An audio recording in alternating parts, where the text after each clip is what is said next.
It's November 17th, 2023. I am Actual Pearl, and it's time to get in the weeds here on Fightful Overbooked. Lots going on today. A busy weekend coming up, and a busy couple of days since we were last on the air. Jeremy Lambert's here. Hello, one of the best. I would call you actually the best, but he's here today. How you doing, Jeremy? I'm one of the world's best at what? I don't know. Just one of the world's best. Could be white people. Could be person wearing a white shirt. I don't know. Drinking one of the world's best at drinking water. Just one of the world's best, Joel. Everyone is the best at something, and I guess you're targeting your market of what you're the best at. Don't do that. Please stop that. You're definitely not Kenny Omega. One of the world's best. That's how me and Kenny Omega, another one of the world's best, drink our water. That's true. Wait a minute. That's not true at all. That's it. That the fact about drinking the water, that's probably true, but Kenny's good at what he does. I guess you're good at what you do.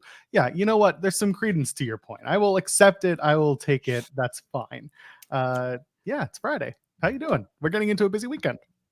Oh, it's a very busy weekend. We have what's that? Hello. You're not the scheduled guest at this time. I'm not. Jeremy. Yes. Check your DMs. I did. I was okay. So well, that was fast. Yeah. So I was supposed to do an interview today with a big WWE superstar. And Sean messaged me. He offered it up to me because Sean had something to do. And now Sean doesn't have anything to do. And he's like, you can still do it if you'd like, or, I can do it. It's not that I didn't think we were going to get into this so early, but here we go. It's not that I'm like afraid to do these interviews. I've interviewed WWE people before. One, I think Sean, that is, he's the face of Fightful. I feel like it looks better if he does these interviews. Two, I will fully admit, I don't like doing solo interviews. I feel more comfortable if I have someone like Jensen or Joel there with me because we can kind of play off each other. I can kind of breathe for a second. So, yeah, like I don't like doing a ton of solo interviews. So I'm going to put it out to the chat. Like, should I do this interview or should I let Sean do it? Chat, let them know. Let us know. And while you're dropping that thumbs up on the video and subscribing to us at Fightful Overbooked, tell us in the chat. You don't have to donate a super chat. We will take your super chats. Those are great. Any amount of question statement right on the air. But just you can put in the chat. Should Jeremy do this interview? Jeff Valley Driver immediately gets it right. Less work seems good. Yeah, less work does seem good. That's honestly. Right. We're going to get to they're already getting into it. And you know what? We're going to get into it right now. Our guest has arrived. If he's ready, he can give me a thumbs up in the back and we can get right to it. Very, very, very excited to welcome our guest at this time. He's going to be competing at MLW Fightland this Saturday in Philadelphia. It's also on Fight Plus. Go check this out. He's a member of the Calling. He's one half of the MLW Tag Team Champions. He is the MLW National Openweight Champion. He is the one, the only Rickey Shane Page. Hello, RSP. Yo, what's up, everybody? Doing well. How you doing? I'm good. It's cat jumping on me, but I'm good. That's part of these interviews. We've met so many pets along the way. Yeah, that's Randy. I appreciate you this morning, Ricky. I don't know. Are you in Ohio? Or are you where the MLW show is? Yeah, I'm in Cleveland right now. We're leaving today. We're hitting the road in a little bit. Okay. I'm also in Ohio. I'm where at? Akron. We'll call it Akron. Yeah, I'm like west side. About 45 minutes. Yeah, I'm like west side of Cleveland, like Elyria. Okay, gotcha. Yeah, not too far. Say all the Ohioans, we always praise Ohio. I'm a transplant. I did not live here, but okay. For the people outside of Ohio, they bury Ohio, and I kind of sometimes think rightfully so. Give us something good about Ohio. It's hard for me to give you something bad. I love it here. This is like my home. This is like I moved a lot when I was a kid, but I always ended up back in Ohio, and so I just like it. I don't know. People are nicer. It's just a bit slower. I think. The reason I think Ohio's so cool is that for 3 months out of the year, like we all have to kind of hunker down together and not die. So, so I feel like everybody's just a little bit more laid back in the Midwest. personally for me, why I loved it when I was coming up wrestling is that it was just in the middle of everywhere. Like, you know, Ohio's very central. It's 5 hours to get to Chicago. It's, you know, 5 hours to get to Toronto. It's 3 hours to get to Buffalo. You can get to Tennessee in 8 hours. You can get to New York in 6. It's like, it's just right in the middle. So I would just drive everywhere I could. Yeah, Pittsburgh's like an hour and a half away as Yeah, well. it's it's great. So you brought up Toronto. That's where I am, and that's where I've mostly seen you perform. Can you bury Hamilton, Ontario, while you're at it? No, I friggin' love Hamilton. I hate Toronto, dude. My God. Learn how to do some traffic, bro. It takes 45 minutes to get anywhere in that town. I hate it. Jeremy, you don't even have to ask the question that we ask everybody. I will fight RSP on my own time. I will say I do like Toronto for the food, man. Like there's like, it's such good food scene in a good city. I like visiting cities. I just couldn't live in Toronto. It's too much for me. I'm just too much of like Ohio Midwest boy. I get it. But I love Hamilton. But because I'll tell you why is those, because like those are my people. Like that's the kind of, I'm just like white trash, like trailer park kind of guy. That's me. So Hamilton, I was the king of Hamilton. I love Hamilton. I loved wrestling there when Alpha One was around there a long time ago. So we're gonna talk about A1. Let's talk about MLW, because that's why we're here. We're talking about Fightland. Yes. We're talking about your ladder match for the MLW World Tag Team Championships. You're going to be taking on one called Manders and Matthew Justice, Second Gear crew. You guys have been attached at the hip basically ever since you came in to MLW. Catch people up on the story, but also, how do you keep coming back to these guys when there's a huge roster of talent in MLW? You know what's funny? It's that I've been attached to these guys long before MLW. It just seems to happen that we gravitate towards each other. It's happened even more now since MLW. All of us started working at MLW. We started getting, you know, it's starting to take to the indies where I've wrestled those guys in Toronto or Mississauga, and I've, you know, wrestled those guys in Ohio, like Southern Ohio and Dayton. So like, they're just following me around at this point. They're annoying. I can tell you that much. I've known Matt Justice since he was like 16 years old. So, you know, because he, again, another Ohio kid. So, I've known him forever. So yeah, it's been wild to see how the feud has like just kind of spread out everywhere with different parts of the faction and that, no, like there's different people in SGC, and now we have like Cannonball and the Calling and stuff. So I'm excited to see the indies pick up even more on it, and we'll just wrestle each other forever. Can you guarantee that this is gonna like have a finish? You know, people will watch the tables match, no contest, and a tables match. Like, oh, what we gotta have a finish in this ladder match, right? I mean, listen, there's only one way to bring the belts down. So unless there's some sort of the belt gets caught in a rafter and Matt Justice is hanging by his feet up there somehow. But I mean, listen, he's a maniac. So is Akira. So I could who knows what could actually happen. But there's only one way to win. So I'm assuming that you know, it'll probably be me. I'm just gonna go up there and grab the belts, and then it'll be done. Do the King of the Ring 99 finish where they keep raising up the belts. Yeah, and then I'll do the Jeff Hardy and pull it off and fall down for the Terry Invitational tournament. You've had a lot of we'll call them kind of plunder matches in MLW. The Weapons of Mass Destruction in Sheiko Fatu, Falls Count Anywhere against one called Manders. What are your favorite weapons to use, and what weapons are you just like, yeah, don't like dealing with those? What my favorite? I like chairs and tables. They're just, I think people kind of look at them as like those are the normal ones, and they just kind of don't get creative with them. I like getting creative with that stuff. I don't really like barbed wire particularly, but you know, it's made to herd cattle. It hurts. But you know, as far as like when I was used to doing death matches, like the worst thing of all time was gusset plates. So no thanks. Yeah. Now I gotta hear why, because I've heard a lot of people talk about gusset plates. I need to hear your perspective on so much. So to like just normal people and fans, they don't really understand what those things are and how fucking dangerous they. Oh, sorry, I'm just cussing. How dangerous they are. They're like this big. They're metal, steel, and there's just about 100 like little tiny razor blades sitting off of it. And what they are is they're made to go on like the joists of houses and like building frames to hold the two pieces of wood together. It's basically made to put together houses. So people are just, landing on them, pounding them into each other's foreheads. They just completely shred you up. So, no thanks. I get it. I do. I love it. Jeremy, by the way, asked about, all the plunder matches, because my question was going to be, will you ever have a straight up no stipulation match in MLW? Because you've had like one of them, and I think it was actually against, believe it or not, Matthew Justice. I mean, I don't know. We'll see, I guess. Would you want I would like to. I'd like to show that I can, just get in there and have a technical match. But honestly, I like what I'm doing. Like, it's fun. It's different than what everybody else is doing. I always like doing stuff that's different than everybody else because you just stand out. And like, I'm not the best wrestler in the world. I'm not, I'm not Zack Sabre Jr. over here, but,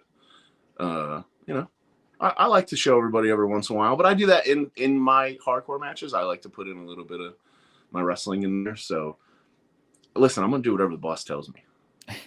That's at the end of the day. I want to bring this up. It was big on social media the other week. I don't know if it's infamous, but the Beyond Wrestling tweet about phones. Yeah.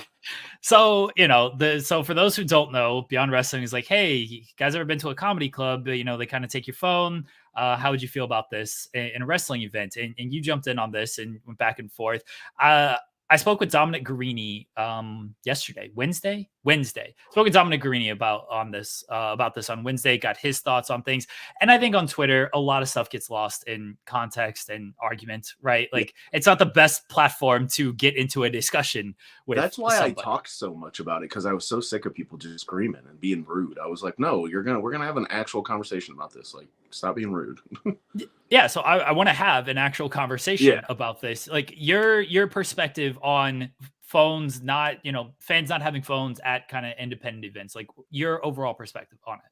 So I asked Don to tweet that. Because Beyond, I'm friends with Drew Cordero. I helped start Beyond, and he will always just put out some tweets, some like kind of marketing tweets, because Drew has a degree in marketing, which a lot of people probably don't know about him. So I was like, hey, I was like, man, I've been watching a lot of comedy shows and like podcasts, and they always talk about those yonder bags and like taking your phones and stuff. So I was like, I wonder if that could work at a wrestling show. I was like, oh, Drew, can you just, post this on Twitter and see what people's reactions were? And they were just so mean. And like specifically to him, like, because it was Drew. I don't know why. Drew rubs people the wrong way, probably because he tells the truth. And they just were so rude and just went after it. It was crazy, the reaction it got. I just thought a wrestling show would be a little bit better if people weren't so concerned with their phones. I understand the argument of like, it's free publicity, but like at the end of the day, a lot of these fans and people that are taking pictures have 30 followers. Yes, it's free, but for me, at the cost of the show, like, I feel like people aren't engaged as much. And again, it was just an idea. I wanted to see what people thought about it. No one said they were doing it. No one said anything. Everybody's like, I wouldn't hand my phone over to a wrestling promoter. It's like, okay, well, if you wouldn't hand your phone over to that person, why are you going to that show? You don't trust that person enough. You don't like that person enough to hand them your cell phone. And you're going to the show and giving that person money. So I just didn't really understand all the hate behind it. I would welcome someone taking my phone. I'm not attached to my phone like a lot of people, but even if I was, like, obviously I do because of wrestling and stuff, but like, I would just give my phone over for 2 hours. It's 2 hours. I didn't understand the hate behind it. It was crazy to me. Like, it was just like, people were so rude and mean, and just like, it really is a snapshot of Twitter and how I think a lot of wrestling companies, fans, promoters, podcasts need to really not worry about social media so much, because it's very toxic. The hate, I mean, I saw some of the stuff. People take it way too extreme, too toxic and stuff. But do you understand the general concern of like handing your phone over? Like, we have kids. I don't feel too super comfortable about not having my phone for 2 hours, and my kids need me for sure. something. No, for sure. I totally understand that part of it, but like, also, like, I don't know if you ever looked into anything with those bags. Like, you have your phone with you. They give you this bag and you just have it, and then you can't use it. That's all it was. That was another thing that really made me mad and frustrated about the thing is just like, well, what are you going to do? I'm just going to put it in your pocket. It was like, no, dude, it said in the tweet, like they do at comedy shows. So like, that's probably what we're talking about the bag. And then everybody's like, well, indie promoters aren't going to be able to afford that. Yeah, obviously this is a hypothetical question, guys.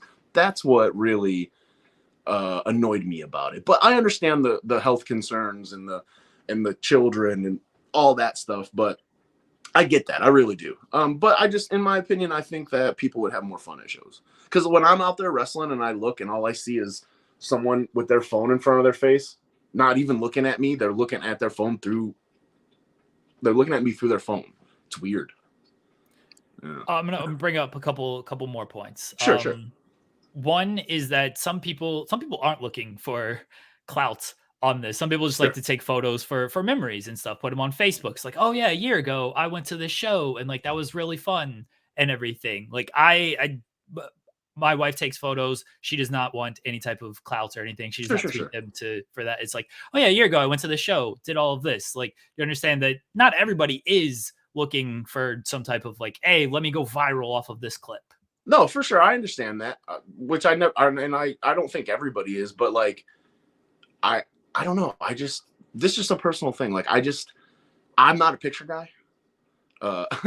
This happened. See, I'm not either. My wife takes all the photos. I was in Japan and I was at the Tokyo Dome and I was like standing next to it, looking at it. Like, I was like, oh, this is crazy. And all my friends are like taking pictures of it and stuff. And one of my friends, kid like us, he's from England. He was like, "You're gonna take a picture?" And I was like, "I'm not gonna forget this. I'm in Tokyo, standing in front of the Tokyo Dome, dude. Like, I will never, ever forget this ever again in my life." So maybe it's just a me thing, you know. I'm not really a picture guy, but you have to admit too, there are a lot of fans that are just a little bit obsessed with the phones. They're they're making like YouTube accounts and thinking that they're trying to call themselves media, and it's like, just watch the show, man. Just watch the show. That's kind of where I am. But I definitely get everybody's points. And that's why I was talking to everybody, and like anybody that was being respectful and nice, I would reply to them. So, and I got everybody's perspectives, and that's how it's supposed to be. That's how we're, as humans, we're supposed to talk to each other. So I found it really refreshing, even though it was a bit of drama. But I did get to talk to some people. I did get to see some concerns, and I was kind of, in my head, I was like, okay, maybe the bag thing isn't what people need. That's why I had Drew ask the question. It was a very simple thing, and it could have been a simple outcome, but people just got real crazy about it. And then my last one, this isn't so much about like the phones. It's kind of just about like going viral and clips and stuff. Like I do a lot of results posts for Fightful. And when I do that, I embed media. A lot of it does come from like fan clips and stuff. Do you think like promotions can do a better job of sort of posting clips of their own stuff? Because most of the clips I see are retweeted from fans and stuff. Like personally, like when I go to a promotional account and stuff, I don't see them posting enough clips of wrestlers to help out and get that stuff out there. Sure, I agree. But I also think that so many fans posting, and those fans are in their own algorithms, that it'll kill the promotion even be able to get it out there for people to see it before, because once a clip goes out that it's viral, no one wants to see the second angle. You know what I mean? So like, I get that. I understand the free publicity and all that. I do, and it's nice, but the sample size is just so small that like that's what drives me nuts about wrestling, is that you're looking through it like this. Like, Twitter is so small. Add wrestling fans to that, then add indie wrestling fans to that, and it just keeps getting smaller and smaller, and it's just like, you can't make all your decisions based off of Twitter and things like that. But I understand why you do, because you can go viral, you can make money off of it. It happens. But I think people put way too much importance on it, is my thing. Is like, yes, we need to have clips, we need to have videos, but like, everybody is just a bit too about it. Like, just relax, watch the show. But I definitely understand people wanting to take pictures and stuff, and like, and videos going viral, and promotions need to be way better about it, about posting on social media. Like, there's definitely not enough. Like, the big promotions do it very well, but I think on the indie level, like, it's not nearly as much as it should be. See, I appreciate it. I was gonna say I'm a middle of the road mediator type of guy, and the immediate thing that I thought of was if people aren't going to give up their phones for the safety reasons and the reasons that we're talking about, I get it. Would it be beneficial for the ring announcer at the top of the match or middle of the show, whatever, just to put something out there, just like, hey, let's all have a good time. Put your phones away. Let's watch the show. I think there's a way to do it that doesn't involve the audience having to give something up, which to them is attached to them all the time, right? Yes, I totally agree. I think that if like, let's say the market research for that for me, if I was going to run a show for some reason down the road, I think that is the way to go, is to be like, hey guys, we're gonna try to stay off our phones. Like, you want to take some pictures and videos, that's obviously cool, but like, we're just gonna try to stay off our phones tonight. I think that's the best way to do it. But again, like, I don't think people should attack anyone for asking a question. No, and sure. that's where Twitter is gonna just be Twitter. They're gonna be like, no, it's always the extreme of one side, right? And that's why I wanted to bring it up here, because it's like, hey, I feel all level-headed, and we can just have this discussion and not attack each other. So I appreciate your comments on that, and hopefully people listening to this understand the perspective a bit more now. Yeah, that's what everybody attack. Everybody kept tweeting like, "Oh, are you mad?" And I was like, "No, I'm not." Like, I'm literally like, me and Drew were texting each other, laughing. Like, why is everybody yelling at us? Like, this is crazy. But yeah, no, like, I wasn't mad at all. Just asked the question. I still find it funny. Listen, Beyond got a bunch of followers. I got a bunch of followers. Like, whatever. It's a super serious business, Ricky. Didn't you know? Everything is very serious all the time. Wrestling. It's wild, man. It's funny. I just love it. It makes me laugh. When you did some shots with AEW, whose idea was it to put you in a team with two other acronyms to face Paul White? I would only assume that was Tony. I could just assume that Tony thought that was funny and did it, because Tony was like pretty hands on with stuff. I remember when I wrestled Danny Garcia at some dark tapings in Orlando. Before the match, like, Tony got up and like took his headset off and was like, "Hey, you guys have never wrestled each other?" And I was like, "Oh, no, we haven't." He's like, "I couldn't believe it." He's like, "You guys have been on indies with each other so many times, you never had a match." He's like, "That's why I booked it. Have fun." And I was like, "Oh, thanks, dude." So like, he pays attention. So I bet he was like, "Oh, VSK, CPA, RSP. That's funny." And then just did it. It was funny because, listen, it was 2 years ago and people still ask me about it. I don't think people realize like how much Tony pays attention. We talked to Aaron Mercer, and he was about to wrestle Akira in a death match like a week later. He's like, we're gonna put you in a tag team on AEW. It's like, oh wait, I'm about to wrestle him in a not Akira, a Masada in a death match. And then they just became a tag team. So yes, Tony Khan probably was paying attention. It was like, this will be funny. This will get over. Yeah, he loves wrestling. I don't think people realize about him how much Tony loves wrestling. I believe it. I really do. You want to go ahead, Jeremy? Oh, I was going to ask to kind of follow up on the dark tapings. What was the overall experience like that, like backstage, and just any feedback you got from anybody? It was great. I've never had a bad time there. It was a real hectic locker room back then. I think they were still kind of trying to get their footing. That was like when Punk first came in, so there's a lot of moving parts. So I feel like I kind of got lost in the shuffle, rightfully so. I was, just a good jobber on dark, but I got really, really, really good matches, and they always treated me really well. And like, I mean, I got to wrestle Matt Hardy like one-on-one. So they let me do stuff that they probably wouldn't have let other extras do, because Tony pays attention and knew who I was. So he trusted me to be in there with, Big Show and Matt Hardy and Darby and John Moxley and guys like that. So I had a great time. It was so much fun there. Nothing bad to say about AEW. Mentioned earlier about seeing you up here in my neck of the woods, Greektown Wrestling. Let's talk about working with Masato Tanaka, the man. A ladder match, no less. What was that experience like? The man. He's the best. He still goes. He's crazy.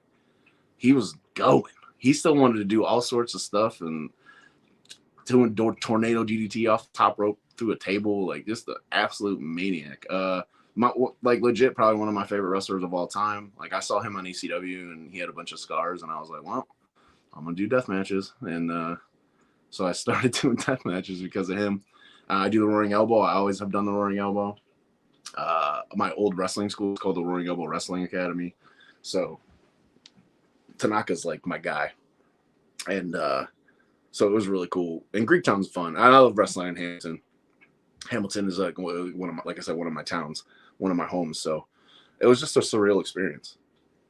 Yeah, I can imagine. I mean, yeah, you said it yourself. He was your guy, and you got to be in the ring with your guy. You talk about Hamilton. The return of A1 Wrestling will be coming up, a staple for RSP for years. We're going to be seeing you, aren't we? 100%, I will be there. Well, there you go.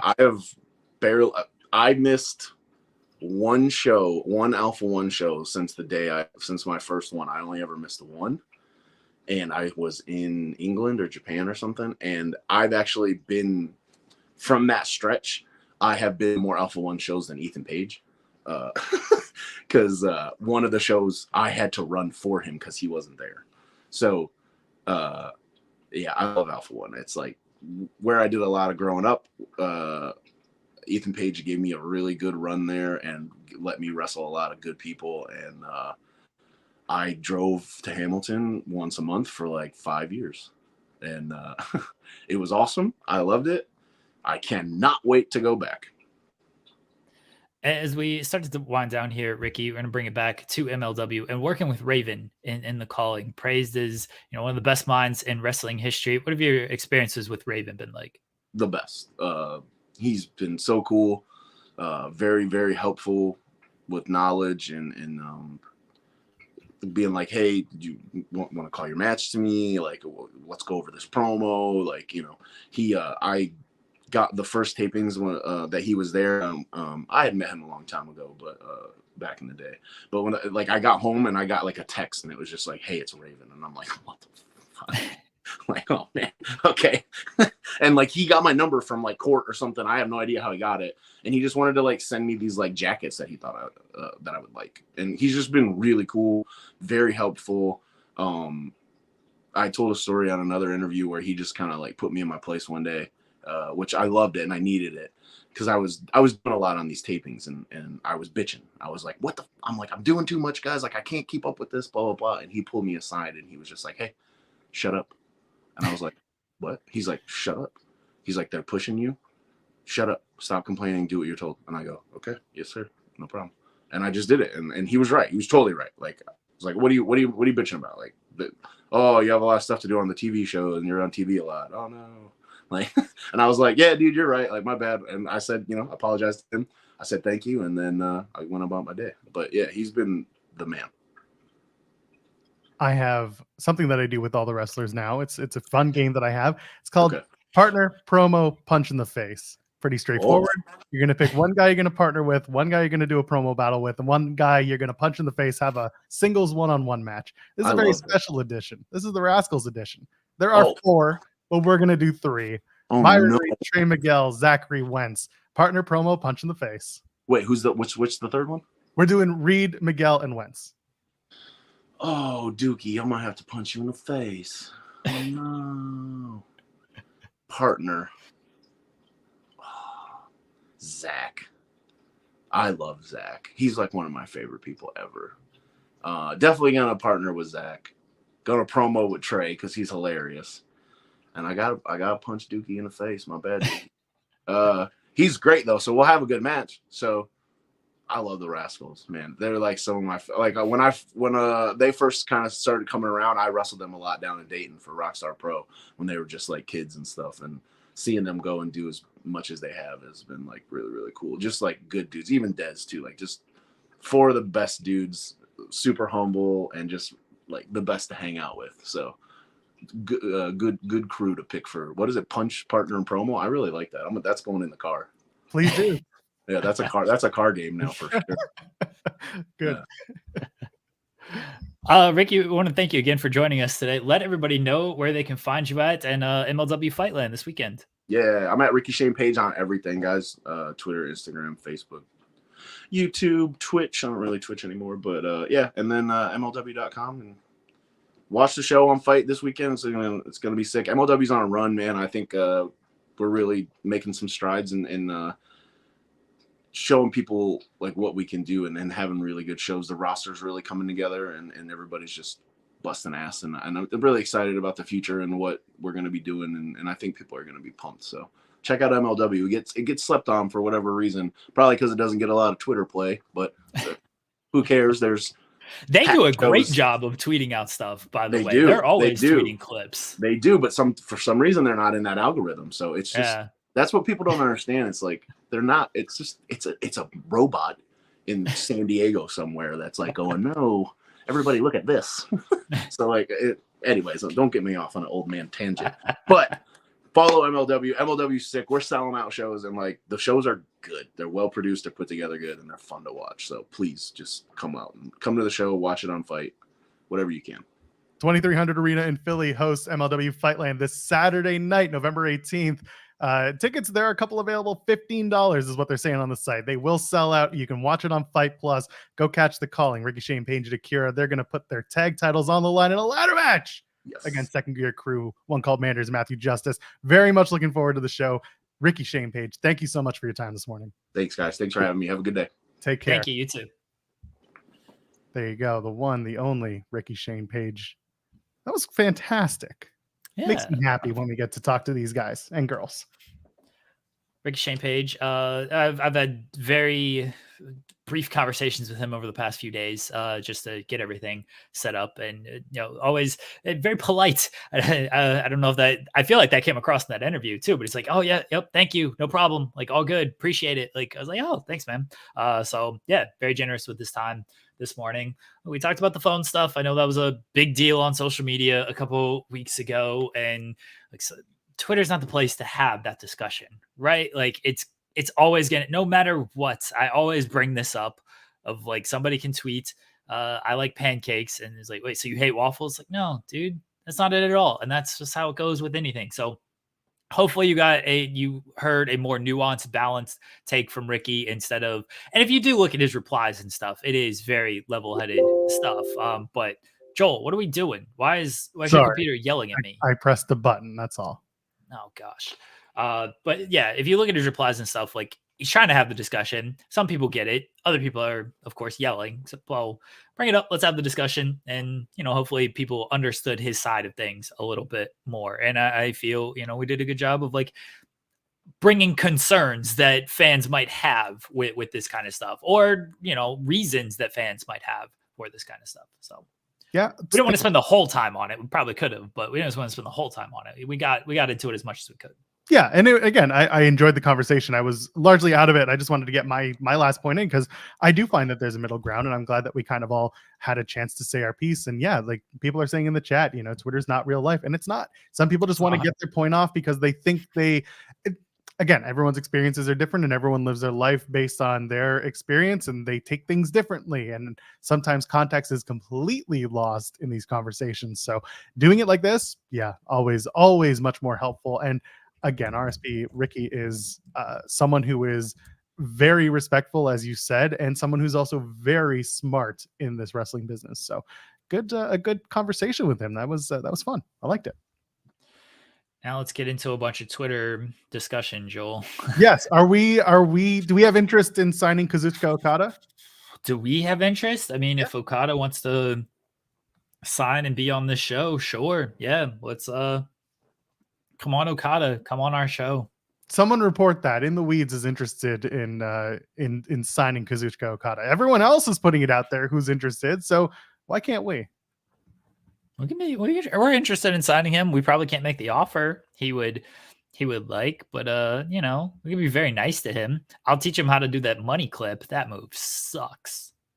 It does. I just want to see him host Partner Punch in the Face and promo.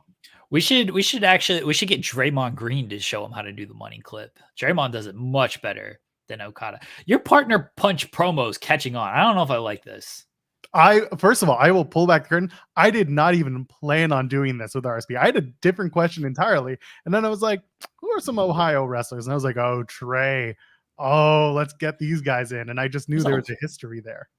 There's a lot of Ohio wrestlers. It's honestly like, we had Guarini on Spotlight. He's another Ohio guy. He was talking about all Derek Dillinger and Josh Bishop, who are Ohio guys. I feel like we get a lot of Ohio talent on this show. Ohio is like awful. Just, I mean, yeah, but like it is kind of a wrestling, like it brings a lot of wrestlers there. Like John Moxley, I was an Ohio guy, like Johnny Gargano, The Miz, the greatest worker of all time, The Miz, Ohio. right. Like Ohio does produce wrestlers, man. It does. And also it comes down to the timing, right? Who's on the up and who's watching you locally, and then who gets into you based on where you're from. Like it just comes and goes from different places. Minnesota at one time, that was the thing. California is on the upswing. Like it's been different people at different times based on how not just popular, but also how successful they become working in the professional wrestling world. So yeah, a lot of people from Ohio. It's just a working class state, Jeremy, of wrestlers. Yeah, the Nemeth, they're from Ohio as well. I mean, look, I don't disagree, but let's not act like a lot of wrestlers don't come from Ohio. And there's a big, and Ricky's right that it's like very centralized to stuff. When I thought about moving from North Carolina, I wanted it to be in this area, Ohio, Chicago kind of area, because I was like, oh yeah, you can kind of get to a lot of places from there. It's not too far of a drive. I don't mind driving. I like it less after this year. But like, it's not, the drive isn't too bad to get to a lot of places. And so that was a reason why I wanted to move to this area. Because it seems centralized to a lot of stuff. So like Ohio produces wrestlers. It's good and bad. Ohio produces a lot of stuff. Most of it sucks, but wrestling's not one of them. It's true. Yeah, Y Solable in the chat mentions the Nemeths. There you go. Nick and Ryan are both, they're from Cleveland. They're built from Cleveland. So there you go.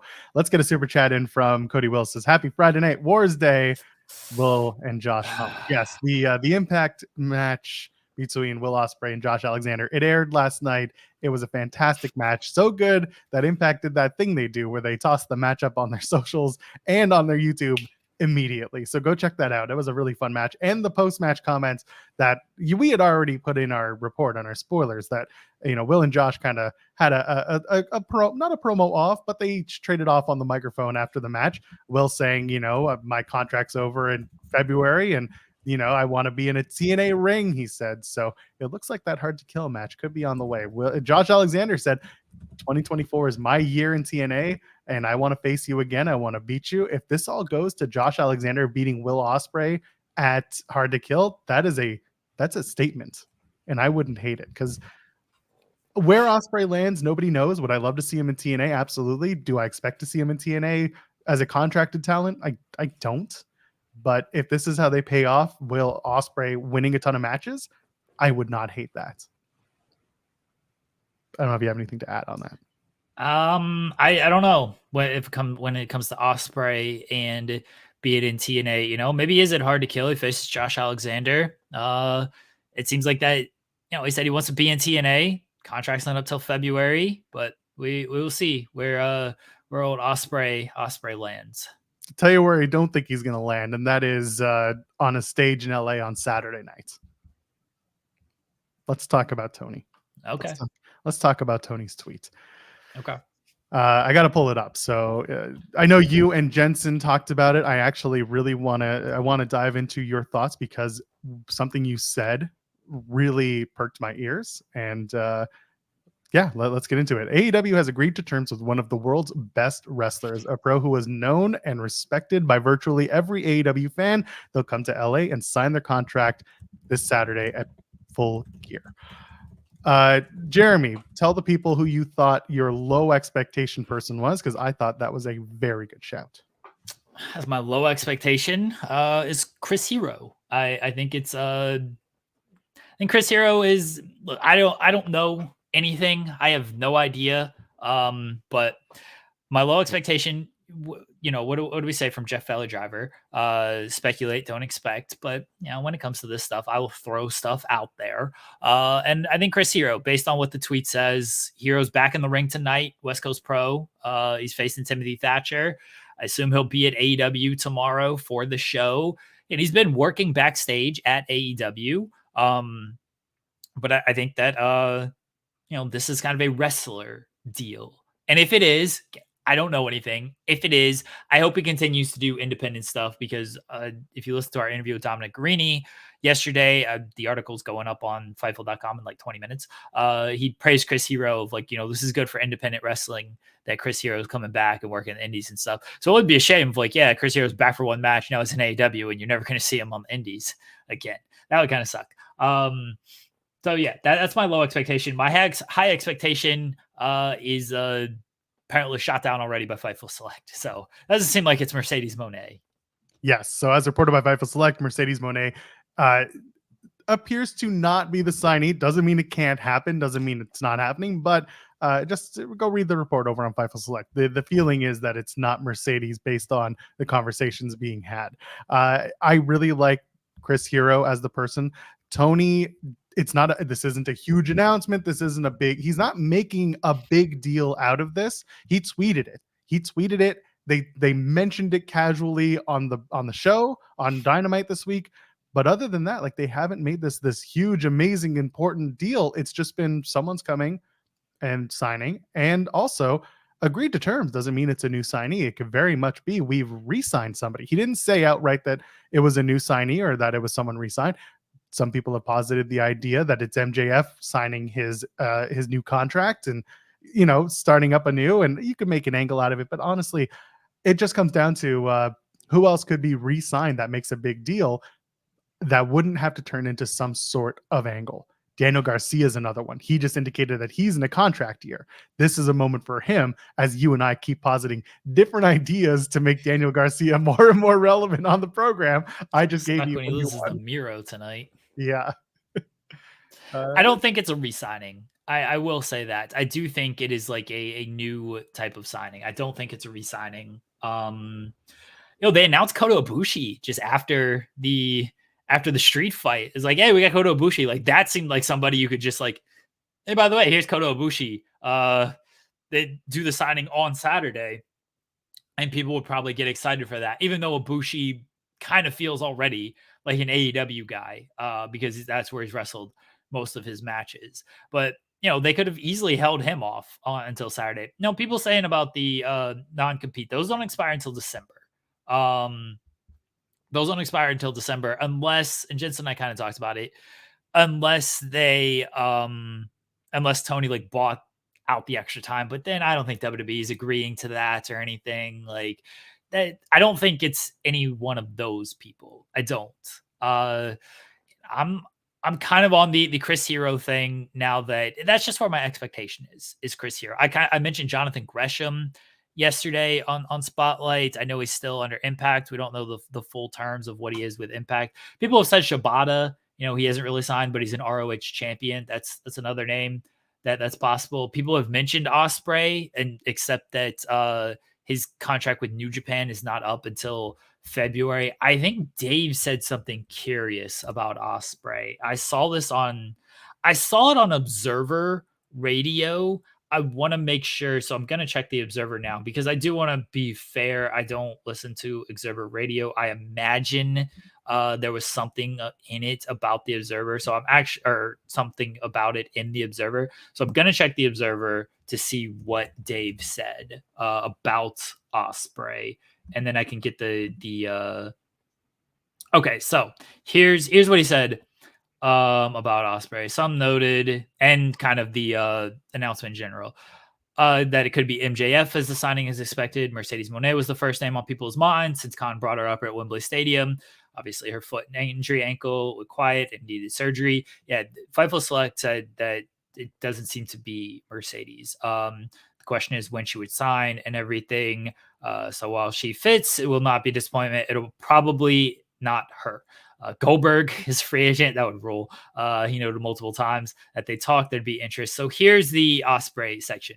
Will Ospreay would fit the bill. His contract with New Japan doesn't expire until February, but AEW and New Japan are business partners. A signing with AEW would mean Ospreay could continue working New Japan major shows. Still, WWE would likely make him a substantial offer as well. So, and I think what I read, I don't know this for positive, when it comes to the Observer Radio, but what somebody kind of quoted was like, if Ospreay was going to agree with AEW, New Japan would be like cool with that, doing an early thing because he could still work the New Japan dates. Whereas WWE, even though they did the thing with Carl Anderson, a little bit tougher when it's somebody like Will Ospreay. So I was very like, I don't think it's Ospreay. His deal's not up till February.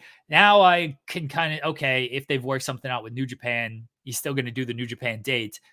I could see it being Ospreay more than I could yesterday.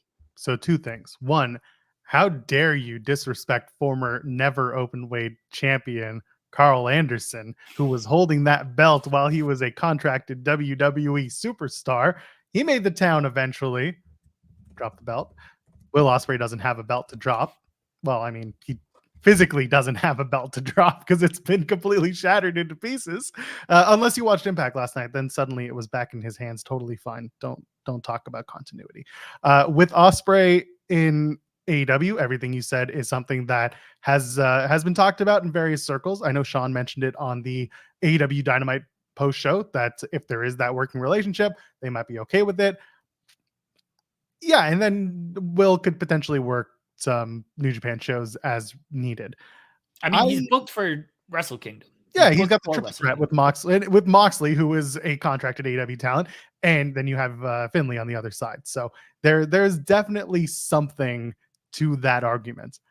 I don't know if I would put more into the Ospreay signing than a tweet and a passing comment. Like, to me, that's what's funny about this is one of those times where I'm like, I don't even think if it's Ospreay, I don't think that's big enough. I would make a bigger deal because he's been on your TV. He is currently having matches that, to those who care about star ratings, are above and beyond those of general expectation.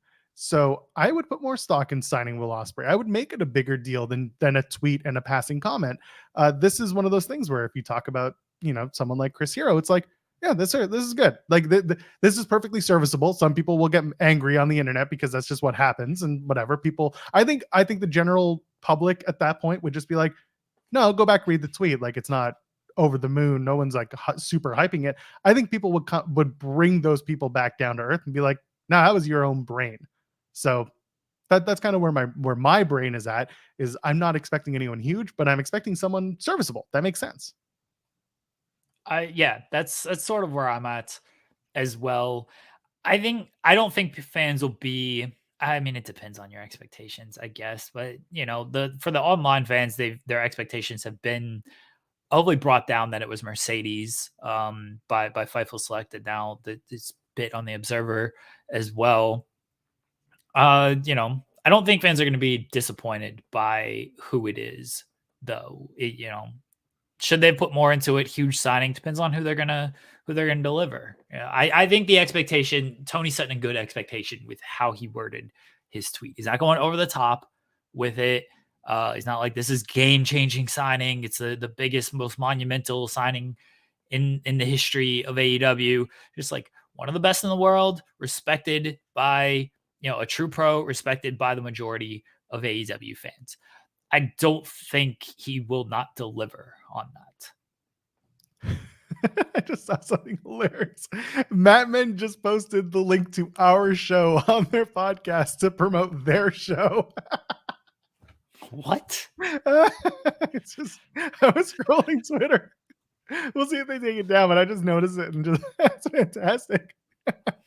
Sure. I love it when that happens. Goldberg should be the signing. That's Dude, just where what if it's Sid? How's it's not baseball season, so we'd get him at least through the winter time. He could have a big showing and then call it quits by the summer. What pay-per-view is in the summer? I'm trying to remember. There's so many AEW pay-per-views. For AEW, Double or Nothing. By Double or Nothing, he'll be like, I'm gonna double or hightail it out of here. I tried to make it a thing. I couldn't make it a thing. I'm sorry. Anyway, don't do that. I'm sorry. It was not good. But meanwhile, we made reference to it earlier. Kota Ibushi is officially All Elite, so that takes him off the table. Although it would be a very funny bit if Tony just brings out Kota and says, it's official, and now it's official again. Sign the papers, Kota Ibushi. And people just be like, yeah. I think the general consensus when they announced that when Tony sent the tweet that he had signed was like, wait, didn't he already? But Kota had said, like, I'm here. I want to be here, but he hadn't said anything about officially signing, had he? He said that like he had some type of an agreement, but Billy Starks was signed for like 3 years, and then they finally gave her. I don't even think they had given her the graphic yet. Then they finally, she finally came out and said like, "Yeah, I'm signed." By the way, so it is a weird thing. Sometimes they have people signed, but they don't do the graphic yet, or they don't say it, whatever it might be. So I think that's what it was with Kota, is like they agreed to it. And Kota, obviously, that's the only dates he's been working is AEW dates. And then it became official. I think one of the big things with Kota, also, you want to do it after a win.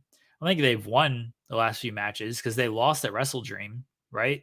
Pretty sure they lost that match. Mhm. I think they lost it All In. And then they wanted to do the Sega tie-in as Wait, well. he won one match.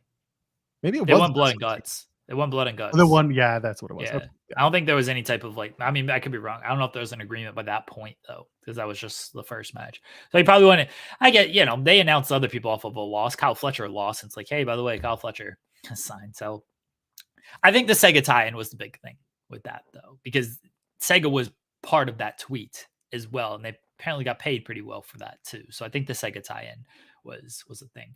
Somebody's saying Kurt Angle. Justin LeBar was on Busted Open and threw Kurt Angle's name out there. Can Kurt wrestle at this point?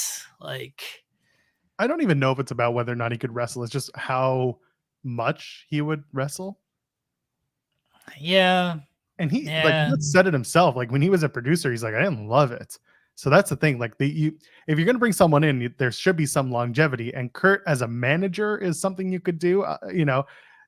Someone made this joke and I was like, this is actually really perfect. It's the idea that Sting is about to retire, therefore you're going to free up a lot of money so you can like trade in the Stinger for another legend and then have them for a few years, and then when that legend decides they're done, trade them in for another legend, and then kind of build up from there until you have the Undertaker in like 25 years. Is Paul White okay, by the way? Have we been given an update on this man? I heard that they got him up and then they strapped him to the hood of the car that he was slammed on and drove him to the hotel to peacefully sleep away that night. Sleep away the pain. I mean, he's fine. He's not dead. He's okay. That looked like it sucked. And then they like showed like them checking on him, and then we never saw him again. I'm legitimately concerned about him. Like, oh, okay, he was at the AEW together.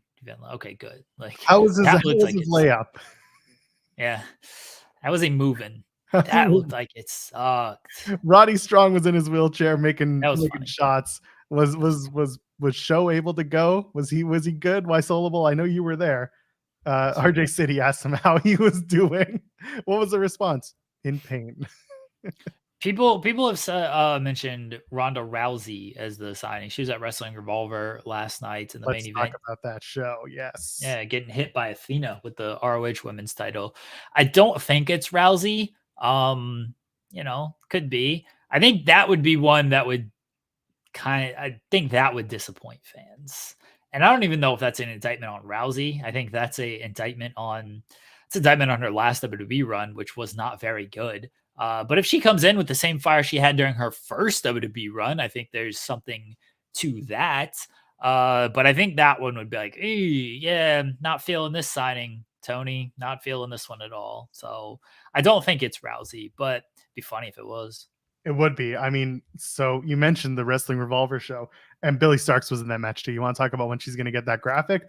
Probably December 15th when she wins the women's championship in Ring of Honor, and they make it a big thing. But Billy Starks dropped Ronda on her head. That's what I was going to say. Sucked. Just welcome to the Indies, Ronda. We're just going to do a casual decapitation in your honor. Yeah, that sucked, but she went through with the rest of the match. She was a trooper. Match was fine. The DQ sets up something going on at the next Revolver show. I guess Athena and Ronda is what they want to do, or it was one of those no one's going to lose, and that doesn't work for me, brother. That's my take on it. I don't know if they're setting anything up. Maybe they are. I took it as more as like, oh, who's taking the loss here? Ronda's not losing. We probably shouldn't pin our ROH champion. We probably shouldn't pin the person who's going to challenge for the title. pretty soon. It felt like that was just a no one's kind of losing type of deal. And Marina, I guess, could have taken the loss, but I don't know if, Ronda might have been like, no, well, our team should lose. Or, maybe Sammy was like, no, we probably shouldn't have Ronda's team lose in the first match type of thing. Yeah, maybe they will set up. Maybe they're setting something else up. But I don't know if Ronda's coming to Ohio. Wrestling Revolver usually runs this side of town. This was their LA debut, and it's aligned just with AEW because Moxley was on the show, Swerve was on this show, got attacked by Hangman, so it aligned with. Here's another name, Sami Callihan. People have thrown out as the AEW name. I don't know how fans will feel about that. I don't know the general perspective of Callihan. I feel like most people are just sort of down on him. I don't think they see him as like on that level. I talked about this with Cresta on the Impact show. Sammy's last run was fine, but you could almost tell that he was like ready to be done with it. They didn't do much. It wasn't very inspired. That's not to say Sammy isn't really good at this. It was just, he was different. He wasn't the Sammy that came back in 2017 to Impact or even before that. Like it was a very different Sammy. He moved differently. I don't want to get into anything specific, but like it was different. But backstage, he really is well respected for the things that he does. And I don't know how in tune fans are with that. And it's similar. That's a similar vibe to the Chris Hero comment, is that we know he's really good. He looks a lot different than he did 5 years ago, but also he's putting on some clinics in terms of the conversations he's having, the content he puts out, the way he books West Coast Pro, the way that things are. Well, he's a matchmaker. Revolver. No, they're talking about Chris. Hero. Sorry. Hero. I thought you said Sammy. Yeah, no, I'm comparing the two and kind of contrasting why the Chris Hero shout works and the Sammy shout almost doesn't.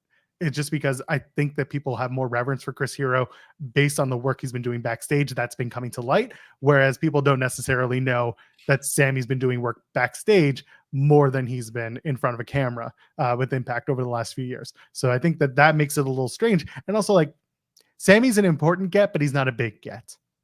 I think he's and I don't know what Sammy wants to do long term either. He has a school in Ohio, him and Jessica Havoc, but other than that, I don't know what he wants to accomplish in the ring. If he wants to keep going, what could he do in AEW? Like, is there, like, he could do lots, but like, what's going to fit? Is it going to be big enough? I don't know. I like this by Wes Syllable. Is it fair to say, with how low key TK announced Ibushi signing, that whoever the Full Gear signing is kind of has to be bigger? I kind of agree with that. Like, that's why it was curious to me that they didn't just make Ibushi the signing at Full Gear. If you had Ibushi, that they just did it. Hey, we have Ibushi here for after Dynamite. Like, we've signed him. So Chris Hero doesn't really fit the, hey, this is a bigger get kind of deal. So I could see fans being disappointed by that. Yeah, I agree that the expectation after the Ibushi thing kind of raises now the signing, because if you had Ibushi and that was the big signing, you just make that the big signing at Full Gear. If you just announce Ibushi after Dynamite, oh, well, the signing at Full Gear kind of feels like it has to be bigger. Here's where I disagree. Okay. Going back to what we just talked about, a lot of people were like, wait, he wasn't already signed?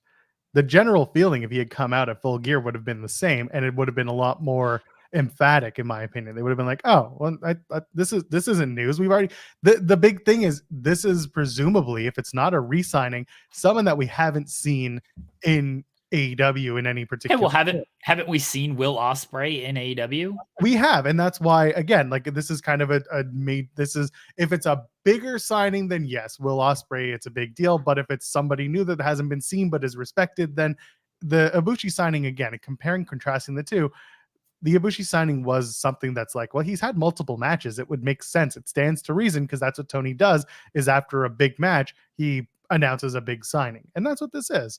Kota is, I don't want people to take this the wrong way. I don't think the Ibushi signing was as big a deal as people thought it would be. And that's Wow. kind of also on AEW because they haven't made as much of a deal about Kota being a part of AEW as others may have or would have. They didn't dive into the history as much or as deep as they could have. They have not called them the Golden Lovers yet. They haven't other than like in passing. Again, the marketing machine hasn't really been around Kota Ibushi. So for me, it's like it's a good get. Things have he has changed since his injuries. So I don't know if that is like the biggest signing that you could get. But also, again, going back to the announcement from Tony, just like everyone, not everyone, there were a lot of people who thought, oh, I thought he already signed. That was kind of the general consensus. But no, this was pen to paper. It's official. It's here. And then the Full Gear thing is kind of like, I have someone. I think you'll be pleasantly surprised. It's not, this is the biggest thing ever. And that's where I think people need to quell their expectations is just, if it's huge, great. They undersold it and they over-delivered. That's what most people should aim for. Otherwise, aim for just like someone that's a really solid talent and you're probably going to enjoy watching them in the ring. And at that point, it's up to commentary and it's up to anyone who's doing any of the promotional work for AEW to make that signing feel bigger after the name is called. That's where it stands. We have a tremendous signing to give to everyone tonight. One of the world's best wrestlers.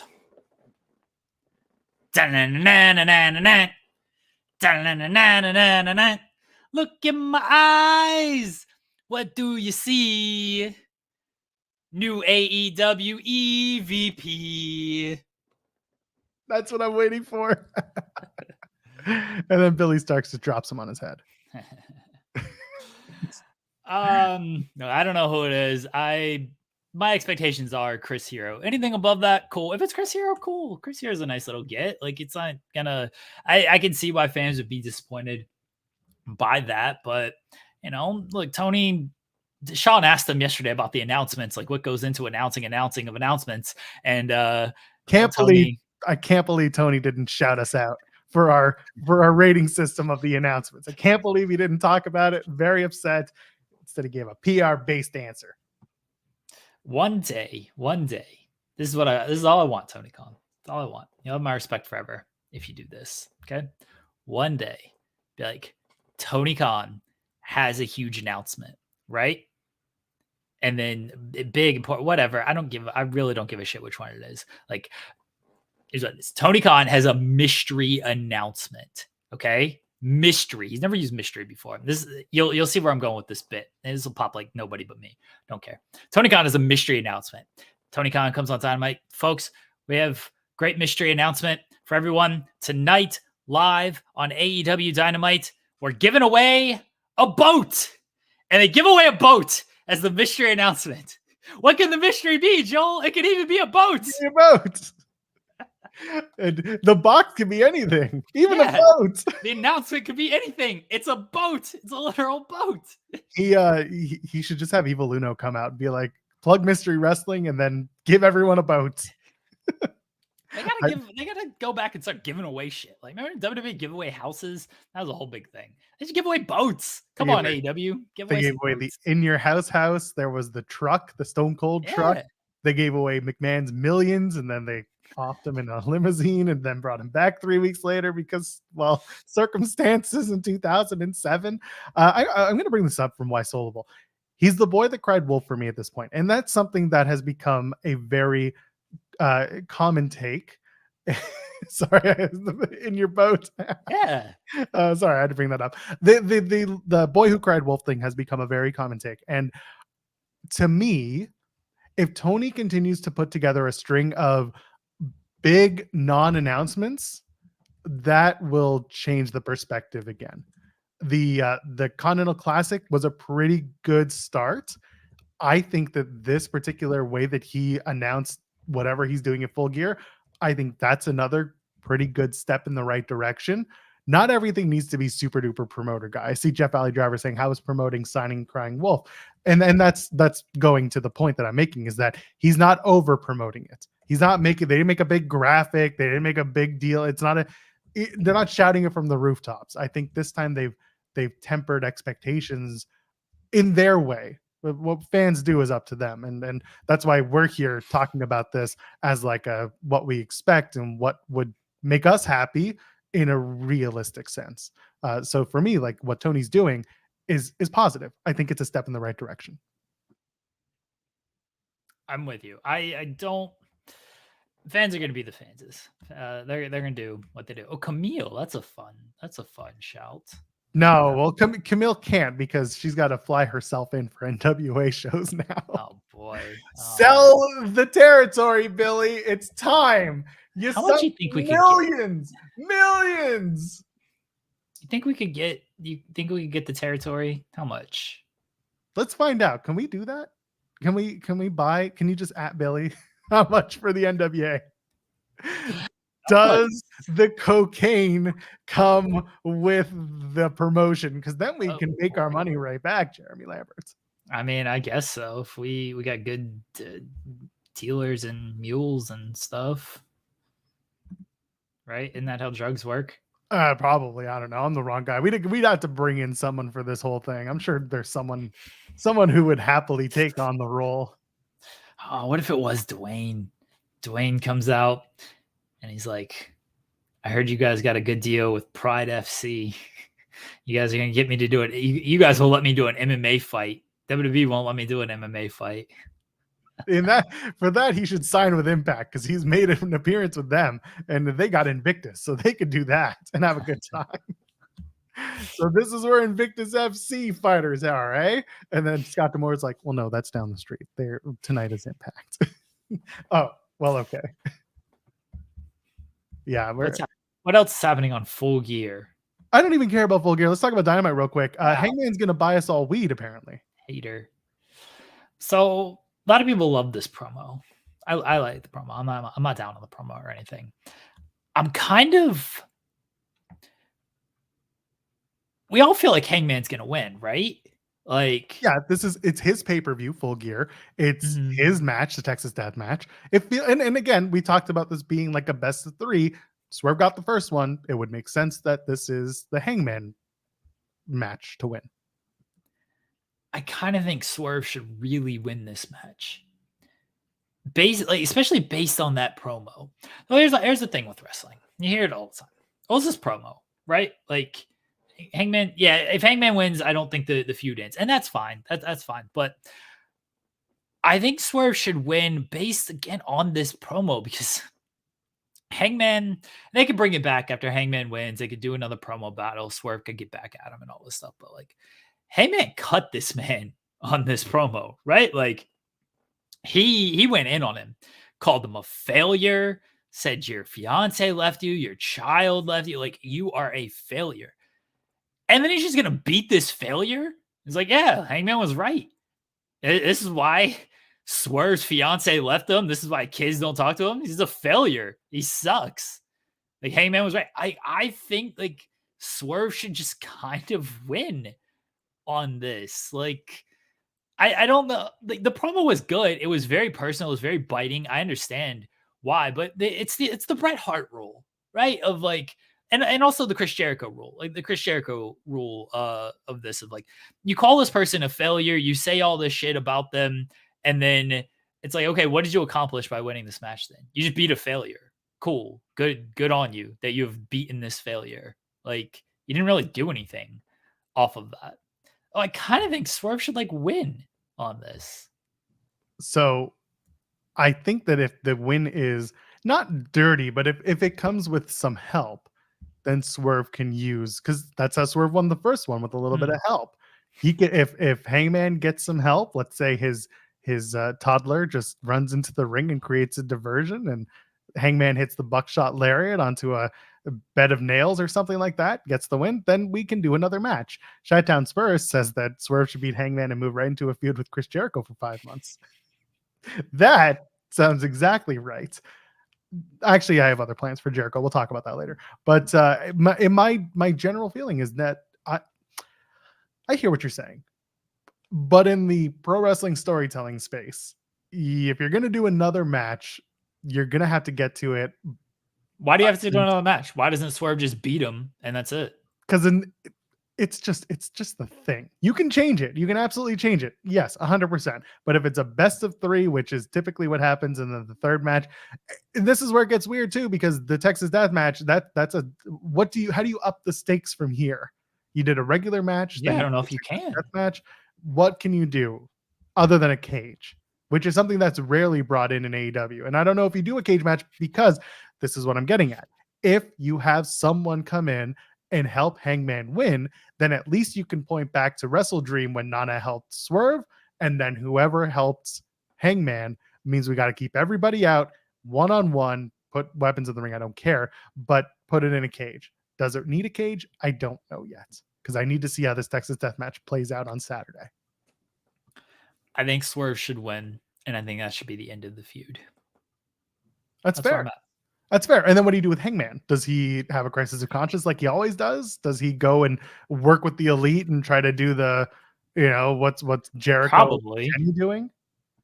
Honestly, probably. And like, I don't think this is the best idea for Hangman, but this is where they've sort of just booked Hangman to with a lot of this stuff. Is he goes back with the elite, and like I don't even know if it's crisis of conscience, but he just goes to the elite like, dude, you guys weren't really there for me here. And then he just breaks off from, like, he just fully separates himself from that. He just fully separates himself from the elite and is finally like, he does just go off on his own. And maybe he does have to go to a dark place. Swerve mentioned this on Twitter. And if you listen to our interview with him, he did on Fightful.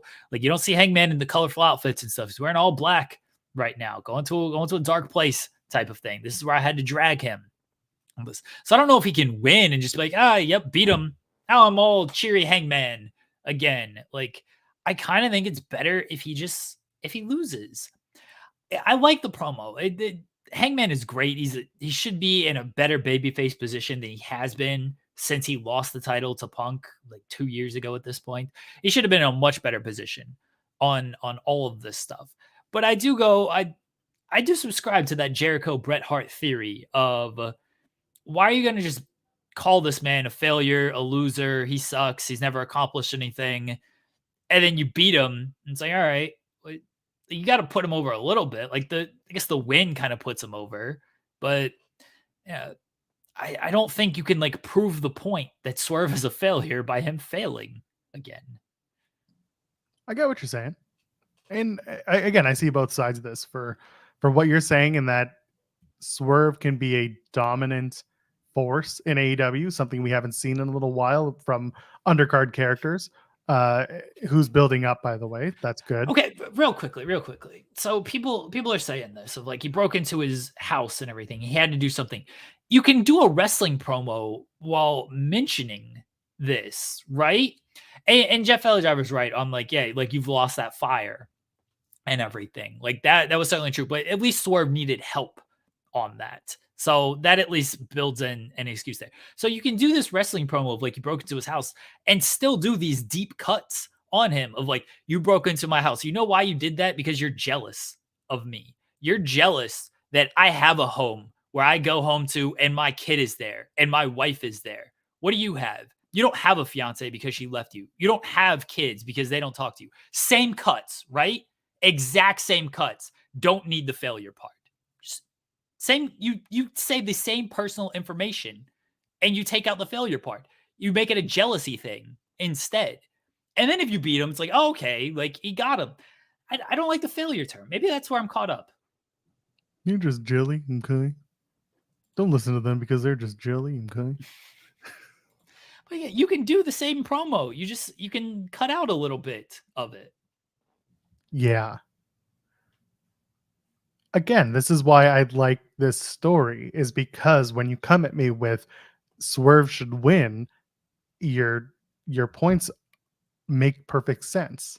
And that's why I enjoy this story, for the reason that any winner, again, when you're doing a story like this, when you're doing a pro wrestling build both guys story, I want to feel like either man can win, and not necessarily like, yeah, they're going to do a third match. I still feel like they're going to do a third match, and I feel like shenanigans will be afoot to get there. But I could see Swerve going 2-0 and Hangman just being a shell of himself. Maybe he goes back to drinking. Maybe that's what we need to do. We just need to get drunk Hangman back. Louis mentioned earlier, he was like, what if he brings back the Darker Order?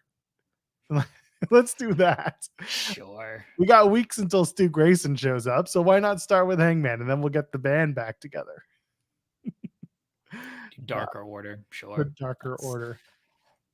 Wes Oval saying that I think the third match comes in the tournament. You do a death match and then it's like, hey, here's a straight up singles match. I never liked that. Death match should feel like the blow off to things. In the past, it typically has been, right? The Cole was a blow off. Moxley was a blow off. Brian Cage. They did Lance Archer. Maybe it was Lance Archer, not Brian Cage. That was kind of one-off blow-off type of thing. Usually it's been the blow-off. So maybe Hangman wins and that is the blow-off and they just don't go back. The Cole wasn't a blow-off. Didn't they do a singles match after that? That's unfortunate. They did want to Battle of the Belts or Rampage. I remember that being a thing. Maybe it was Battle of the Boards. No, it was like Rampage or something because yeah, I do remember that. I thought that was. I guess they did do a pay-per-view match after that. No, okay. My memory on this stuff's not good, clearly. No. Now, the Texas Death Match was the blow-off in the singles match between them. That was the last match they had on Rampage. They did the 4-way with Jay White and Okada at Forbidden Door. I'm not counting that, though. Right. I agree with you there. It's world title matches, what we're talking about. Blow-off. Mixed tag with Britt. What? That's the Jericho feud. We're talking Hangman and Adam Cole, Jeff Valley Driver. That match was so bad. That was because Britt was like, not Britt, because Jericho was like, nope, that sucked. Let's retcon this and put it on Dynamite in a mixed tag. The Cole and Jericho, was that a Texas Death Match? No, that was one match it was not good. That was the 2 matches. Yeah, that was just like an unsanctioned thing. That wasn't Texas good. Death. Yeah. Yeah. I'm talking Hangman feuds. Yeah. I'm talking Hangman feuds. Not Will Chisholm sent a super chat saying Hangman has his booking loop of a big program and then back to Kenny and the Bucks. It's basically that's kind of the most frustrating part of the Elite as a storyline driven entity, is that for some reason they're always in each other's orbits, but they're in each other's orbits in like the most frustrating ways. We're about to do Kenny and Jericho versus the Hung Bucks. The tag title opportunity is on the line. Also, the idea of the Jericho and Kenny teaming again. I think that the Golden Jets are going to win. I would not be surprised if this brings back Sammy Guevara, because Sammy Guevara, because Jericho wanted to win the tag team titles with him. Guevara comes back. He's just like, what the hell, man? No, he turned on Jericho. He's with the Don Callis family. No, I know that, but I'm saying like when it all started, that's basically how Guevara comes back. It's like, we were supposed to win tag titles. Now I'm going to beat the shit out of you and win these tag titles with my tag team partner, Big Willie Hobbs. And then we're back to that. Or somebody from the Callis family. I don't know. Kyle Fletcher and Sammy Guevara in a tag team. I don't know when Sammy's supposed to be back. It felt like the way everybody was talking. I listened to Tony Khan on Unrestricted this morning. The way Tony was talking was that was the blow off between Jericho, Omega, and the Don Callis family. That street fight was the blow off. So I don't know. Maybe it wasn't, but that's what I was reading into things. It feels like it should be. You just did this big old street fight, everything like that feels like that should be the end. Now we're doing Bucks and Jericho and Omega stuff. So, and I'm sure we'll get the Golden Lovers back. I wasn't very serious about the Guevara thing. I think it's more likely that Jericho turns on Kenny and or the Elite go heel. Kenny turns on Jericho and we get Ibushi maybe as a heel. Maybe that's going to be the Golden Lovers, and we get to that. Why do we get the Bucks of Jericho? That's the team. That's the trio. They turn on Kenny. What, didn't they have another name for themselves? It was one or the other when they did the cruise. I thought it was Bucks of Jericho. Y2 Bucks, young Jerichos. They literally called themselves either the Bucks of Jericho or the other thing, and I'm sure someone in the chat's going to remind us who it was. The Bucks of the youth. I don't know. I'm tired. Either way, the demo Bucks, the Alpha Club. That's what it was.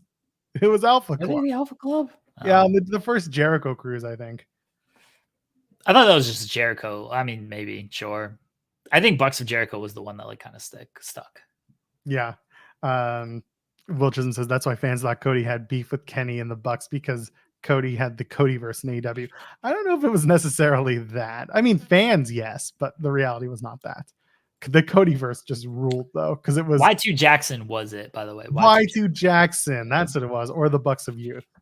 That's what it was.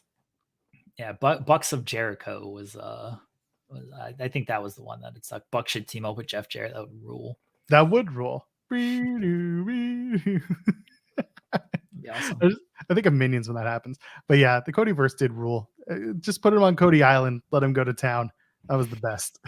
Malachi Black. I do wonder with Kota where he fits into all of this because all of his AEW matches have involved Kenny. He's not done a single non-Kenny AEW match. So I could see a Young Bucks Jericho alignment, and then Kenny's got Kota, and maybe they pull Hangman into that if Hangman loses to Swerve. I don't know. We shall see. They got directions here. I don't know if I'm super thrilled about any of these directions. I think the announcement of Kota signing with AEW means he's going to be put in the E1. That's my general feeling. You want to talk singles matches with Kota. Okay. And they don't have to be long matches. He doesn't have to do 25-minute, New Japan main event style matches. He can have, strong televised matches, put him in one block, put Danielson in the other. Kota goes all the way, wins the E1. We're going to get more information on the Continental Classic this Saturday after Full Gear. Stay tuned to the media scrum. Yes, enjoy your 3 a.m. media scrum. I'm so already mad about this. I know. Already it was great. We talked about it. It was fun. Mad. Anyway, what else happened? That was really good. Going back to Revolver, I did like the Jake Christ, a former guest of ours, fended off a whole bevy of talent to retain his Revolver championship. Beat off. I got to stop saying beat off. What is on your mind here, Joel? I had a very long morning, Jeremy. No. Anyway, off? He defeated Chris Bay, Rocky Romero, Somiko, Alan Angels, Mr. Dick Punch himself, and Damian Chambers, who cashed in his golden ticket, which is like their Money in the Bank. And he defeated all those men to retain his Revolver championship, as he should. Jake Christ should not lose that title so long as he lives because he's been on our show. Yeah, I'm super sour about this already. I'm always sour about it. And now they're adding more pay-per-views, which means more media scrums. Do you know, like, I listened to the media call yesterday. He's very good at just promoting. Like, bless him. There's not a whole lot of there's not much there. Like, it's fine, but there's just not a whole lot there. And it's long, and I'm tired, and I'm old, and I got kids. Like, it's a long night. Let me be. Oh, going back to the signing stuff, and then we'll read Weisel's super chat. The surprise, Sean had pointed out Nakajima as one of them, and immediately I was like, "That's great." And then I realized that he signed to All Japan. He's I think Dave shot that down too. So yeah, and at the time, Nakajima would have been a really good call because he is someone who I think a lot of fans who are in tune with Japanese wrestling would have been a fan of. And again, going back to what we talked about, if marketing and the commentary team have a package together, if there's some sort of way to kind of boost up that signing, that would have been a good one. I like that one, but it's not to be. I don't think that would go over well. Like, A lot of people being like, "Who?" Yeah, you get a lot of the Who stuff. I don't know if like the crowd would react to that. I don't know how well known Nakajima is on this because like he was with Noah, right? Yeah, like that's not on the level of New Japan. So, and they got the relationship with New Japan that you can play out. I just don't know how well known he is. What if it's that baby that Great Muta misted and he's all grown up now? It should be. Yeah, that baby grew up to be Starlight Kid. Yeah. Whenever you think that a wrestler has existed, it's Starlight Kid. Yeah. What if it's that baby? I think it's the baby. Again, chat. I'm saying, if with the right people pointing at who and why this person is important, it could work. I'm not saying it's happening. I don't think it's happening. It can't happen. We've already talked about it. He's part of All Japan. And also, like, I wouldn't put it past Tony to think, no, this is the get. This is an amazing get, because Tony would be like, oh, on Cage Match, he's like a 9.58. That's good enough for everyone. Everybody on AEW watches Cage Match religiously. Facts. Factual. Wait a minute. Factual. Oh, but it's not December 20th, so it's not Mike Rallis. I'm sorry, friends. I'm putting all my eggs in the Mike Rallis to TNA basket. And I'm going to get that interview. I swear to God, I'm going to get it in Vegas. I'm going to track him down and be like, Mike, let's chat. And he'll be like, who the fuck are you? That's what he should say. I would beat you up. Better than beating me off. Why Solo says, just a small recount from last night's AEW community event. Paul White is fine. Rick showed his face and quietly left 15 minutes in. Good. A fan was escorted out by the cops. And I'm not sure, but Roddy might be faking. No. Okay. We got to talk about first of all, was the fan you? Second of all, yeah, Roddy is not faking. Very clearly not faking. Yeah, let us know more about this fan who was escorted out by the cops. What happened? Yeah, we appreciate the super chat. You don't need to send one this time, but you could. That being said, what? Yeah, I want to know more about this. What happened? I need to know. I hope like, you know, it was a community event with like little kids. I hope this fan was like an older gentleman who was like going around blocking all these kids' shots, and the cops were like, no, can't do that. Like, just teaching these kids young. Like, it's a grown man's game. Get that weak shit out of here. He's just stepping on the court and doing the just swatting these little dudes. Yeah, Dikembe finger wag. Yeah. Oh, that'd be fantastic. I don't know if that was it, but let's find out. Maybe did Draymond show up? They were in Los Angeles. Draymond didn't play last night. Did Draymond show up and like put somebody in chokehold? Or maybe one of the fan put somebody in chokehold, and like Draymond Green, you know, when people would shoot shots, they would say Kobe, you know this bit. Yeah. So now people are going to run to basketball courts and like put people in chokeholds, like Draymond. That's going to be the thing now. Yeah, probably. He says it's Inglewood, so it wasn't a big scene. It was just kind of random. Was it? Did they take away whoever Nana was trying to buy the weed from? Is that what it was? Is that what it was? Was Nana trying to buy weed from someone, and the cops were there just to stop it and shut it down? Buy Nana a shirt so he can get weed. Good for Nana. At least he knows where his money goes to. Will Chisholm said, "Who's better with media calls, Tony Khan or HBK?" P.S. Let's be real. If it's not Mercedes Moné, fans will be upset. Well, we talked about the fact that, as Fightful Select reported, the general agreement is that it's not Mercedes Moné. Could it be? Sure. Is it? I don't think it is. But who's better on the Tony call? Who's better on the call? And then talk about the stuff.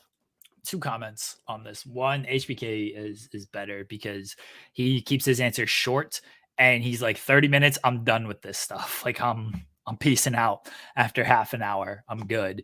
You know, Tony wants to answer every question under the sun and promote. Sean is just like, yeah, cool. It's good match. You know, we really liked what we've been doing, and he moves on with his life. So Sean's much better. Sean rules on these things because, again, he gets in, out, done with it. What was the other thing I was gonna say? Mercedes being the signee. Oh yeah, I don't. Okay. Oh, I know what I was gonna say about that. Kylie made a good point on Twitter. Now it's like too late, but I guess you could do it tonight on Collision, of like hinting at who it could be, so fans are not disappointed. I think that makes some sense because, you know, last time they were in LA, we brought this up of like Britt dropped the Mercedes lines and everyone was like, oh, Mercedes, the tickets, she's going to show up. And then it didn't happen and be like, oh, that's not good. They didn't do anything on Dynamite. I don't even know if they referenced like the signing thing on Dynamite. Again, maybe they did, but it was in passing. Like it was during a segment and they just moved past it. Okay. So maybe, you know, you maybe you do drop a little hint on Collision, so you tell without telling, so you're not setting people up for disappointment on that. I don't know, like I don't think they're going to do that.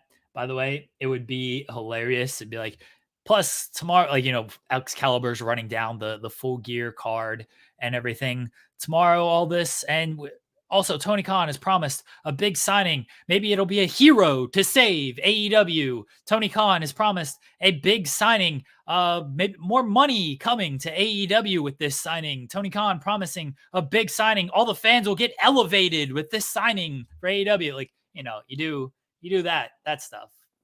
Tony Khan has promised a big signing. Sami Callihan will be live. How would you promote Callahan? Hacking. You make Everyone will be so happy that they will be giving a thumbs up and then a thumbs down.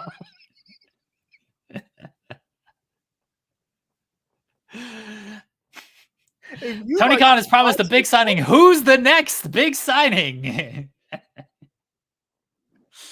If you like obnoxious voices, Tony Khan has the right guy for you.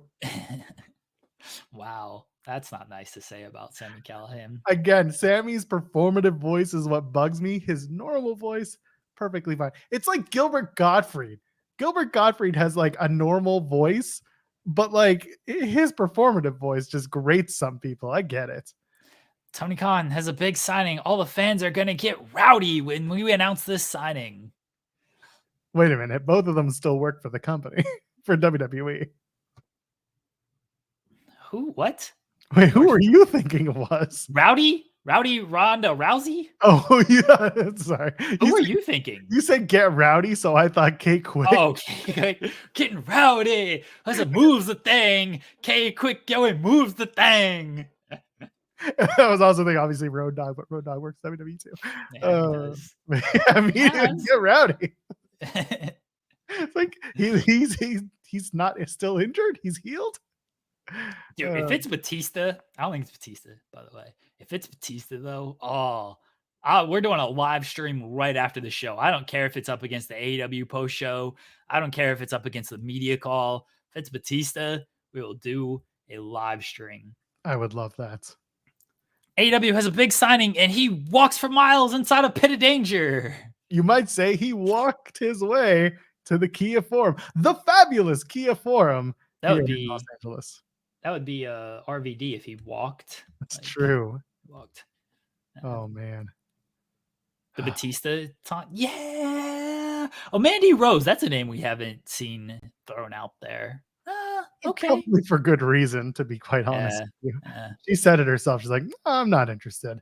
Walk the miles inside this pit of danger. Boom. Wow. The audience doesn't know anyone besides Okada, says Lee Butler. So you're saying it's only Okada who could be signed to this contract. AEW has a big signing, and it'll rain money when he comes to AEW. This signing will reign supreme. Wait a minute. Supreme. Oh, dude, if it's AEW has a big signing and he's got the biggest dick in wrestling history. And his balls are massive. Oh, the Miz, man.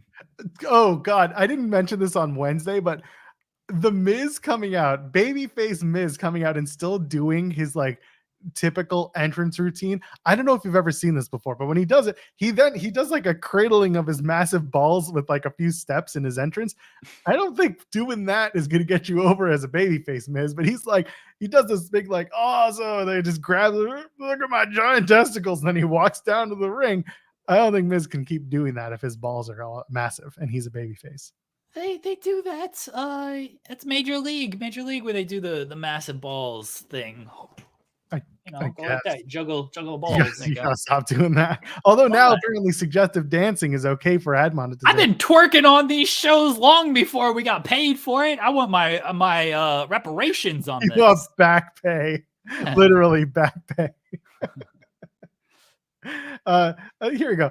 Bell says, in all seriousness, I think it's Will. No, Will Washington already got his graphic and his. He got a graphic. Yeah, he's fine. Yeah.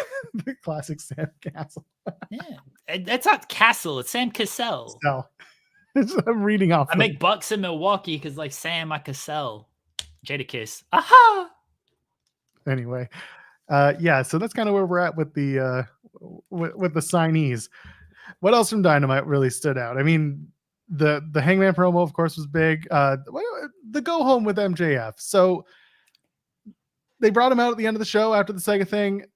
They had Jay White come out with a belt and say, you know, I got 2 words for you, get him. And the light stayed on, and out come the the bang bang gang.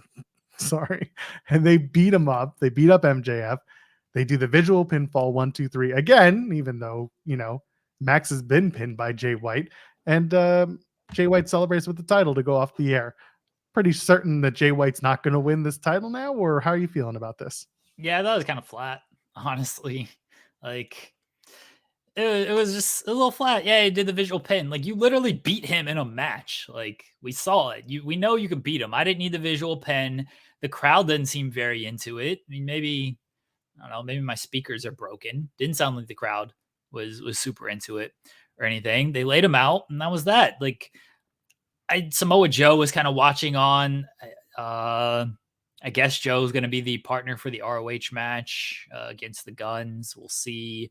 I probably would have gone off air with like the Devil showing, like a Devil cut to, even if the backstage thing, because the Devil showed up at the end of the Wardlow promo, which people were like, "Ooh, what does this mean?" But I probably just would have gone off air of like reminding that the Devil is out there instead of going off air with that. And I don't think you needed the visual pen. Just do the beatdown, hold the title up. But he's had that title for like 2 months now. So it's like, it's not even like this is this new thing of like, oh, Jay White, he's got the belt. Like, yeah, Jay White still has the belt. By the way, Tony, hilarious on these media calls and then on Unrestricted. It's like, I've seen a lot of chatter of people want me to punish Swerve Strickland for breaking into the house, or people want me to take the belt away. People want me to take the belt away from Jay White to give it back to MJF. I think they should settle it in the ring. It's like, yeah, look, Swerve breaking into the house is like pro wrestling stuff. I thought people were being silly of like, Tony should punish him, blah, blah, blah, blah, blah. The stealing of the belt thing is, Tony at least acknowledged, like, yeah, we didn't have the belt for those moments, like, but MJF should get it back and settle it in the ring. And it's like, he probably should have the belts on this. Like, I don't know what Jay White holding this belt has really accomplished over the last 2 months. I don't. Neither do I, other than something we discussed a little bit. The idea that you can see him holding the title, but he's not holding the title now. There's a interesting scenario here in that you've had the title around Jay White's waist for a while, for the last couple of months. And if you take it off of him now, what does he get? What does he have? And how do you continue pushing Jay White as a top contender and a main eventer in AEW? Because it's been so long, people have gotten so used to it that it's almost like taking it off of him. You can do a whole like, I was robbed, I was screwed, I'm a heel, basically, you know, shitting on everyone about it. But has it been too long that he's held that title that him winning it is either, you know, manifesting, or is it just like, oh, he already held the title, we already know what that looks like, and now he actually owns it, quote unquote. You know what I'm trying to say? A little bit, Joel. Yeah. I don't know. I didn't like the ending of Dynamite. I don't think Jay White's going to win. And then where Jay White goes after this, maybe they're going to do the big 6-pack challenge. So we talked about the Devil stuff. You don't think they're going to fully reveal the Devil on Saturday? I don't, because like you said, they kind of understated it this past Wednesday on Dynamite. They could do something tonight on Collision. I don't think they will. I think Collision, they're just going to put, and Rampage, I think they're going to put together a really solid show that AEW fans are going to like to watch, but they're not going to do any huge storyline beats because they're going up against SmackDown. SmackDown's going to beat them at least in the ratings. I don't think there's any big things that are going to come out of this. Maybe they'll announce another match or two for Full Gear. So yeah, the devil thing, they'll do a beat, but they won't unveil him at the pay-per-view. That's how I feel. Okay. We'll see live tomorrow night, 8 p.m. Eastern on pay-per-view. AEW Full Gear. What is Zarian actually saying? Should I just send Zarian this link? Tell Zarian to come on the show. He's doing Matt Men right now. He Who says, cares? I was told Will Ospreay. That is a big deal, a huge deal, because WWE was actively pursuing him. So he's just flat out saying Will Ospreay. Seems to be what he's saying. Okay. Hold on, I was going to say. Hold on. In case you finish before noon. There. Then he can hack the stream. All right. So Zarian saying Ospreay. So Westall was saying maybe Will sign a tentative agreement to be all elite when his contract is up. Oh yeah, Dave said that if it was AEW that Ospreay was going to, New Japan might be kind of cool with it because they have a working relationship. There, he's not going to get screwed over on any dates or anything like that. So I trust Zarian. I trust what Zarian has to say. Or if it's William Ospreay, are we disappointed? Are we happy? What do we think about Will Ospreay? I mean, I'm disappointed because I want Will in TNA full time. That would honestly be the most hilarious rib is like Ospreay's like, want to be back in TNA wrestling, gotta be back here. And he just signs with AEW and Tony's like, yeah, you ain't wrestling this hard to kill show. I'm not tell you. Well, and that's the thing. Like that would kind of suck, at least for me, because I'm not going to Vegas specifically to watch Will Ospreay. I'm going for a whole plethora of other reasons for that show. But that would kind of suck if they don't have Will Ospreay in their back pocket to announce an episode, or not an episode, sorry, a match for Hard to Kill. Well, I think maybe they can use Ospreay, but Joshua ain't getting his victory back. Yep, that ain't happening. Yeah, that's kind of sucky.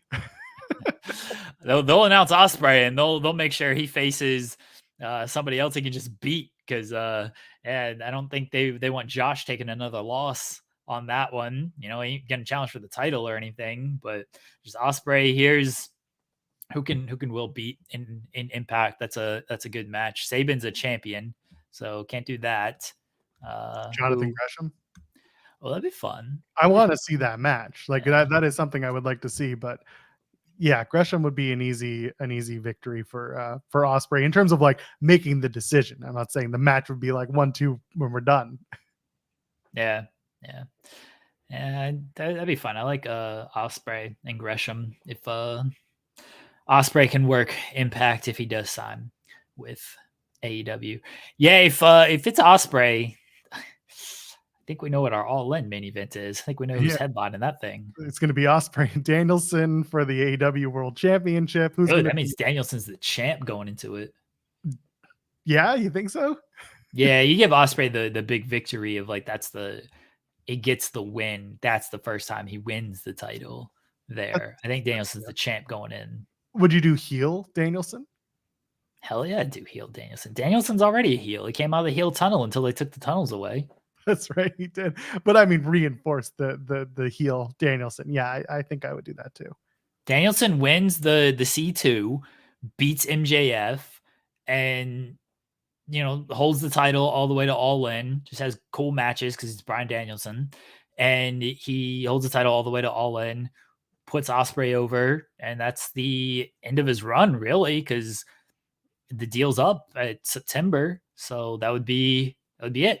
For Bryan as a full-time guy. He gets to headline the biggest show of the year in front of the biggest crowd, gets to have a match against Will Ospreay, which is a dream match, and goes out. That's it. It's a good it's a fitting end for Bryan Danielson and a fitting beginning for Will Ospreay as the new AEW champion. You're welcome, TK. Yeah, but then we got to get through the entire spring to get there. Yeah, we get banger ass Bryan Danielson matches. What are we talking about? Oh, I meant the Will parts. We get just Will Ospreay wins a bunch, and then Will and Jericho for 5 months. Let's go, Will Ospreay and Chris Jericho matches again. I'm very curious. I'm very curious to see what Will Ospreay looks like as a weekly television star. I had doubts with like Kenny and the Bucks. I think Kenny's done very well. The Bucks They're barely on weekly.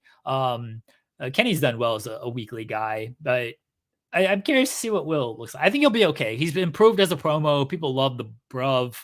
He can just throw it out there and get a nice reaction. So I think he'll be okay. But I do wonder what like Will Ospreay looks like as a weekly kind of television guy. Get ready to say bruv a lot on your shows. That's cool. I pop for that shit, man. Oh Love god, when he says it. it gets to a point where I'm just like, it becomes, what do you want to talk about territory? Will and Hangman be fun. It'd be fun. That would be good. Yeah. But Look, Will's gonna have great matches. Should I do this? I do this like, oh no, he didn't go to WWE. He's running from the grind. Look at this dude. Kevin Durant to the Warriors over here. Oh, cool. We're just gonna get a bunch of great Will Ospreay matches. He's gonna rack up more 5-star matches. Doesn't go to WWE where he could, elevate the promotion and try to have good matches there and have more 5-star matches than the entire company in existence. He just, oh, cool, Will Ospreay doing more Will Ospreay things. Oh, so fun. I'll be disappointed if it's Will Ospreay. There, I said it. Will Ospreay versus Jeff Jarrett. Time rule, honestly. Elevate versus My World and Elevate in a they got to tag up. Oh, let's go.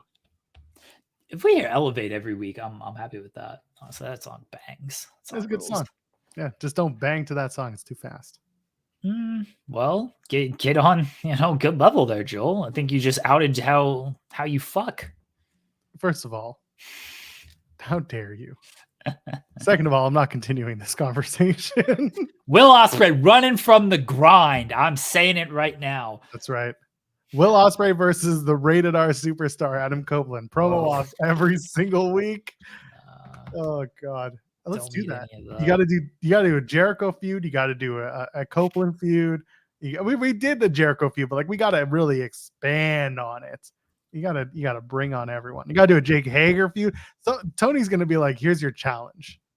You have to have 5-star matches with Jake Hager. And Will's just like, bro, I quit. Does Hager still wrestle? Like, is that a thing? Knows? Probably. Allegedly. Didn't he? I don't know.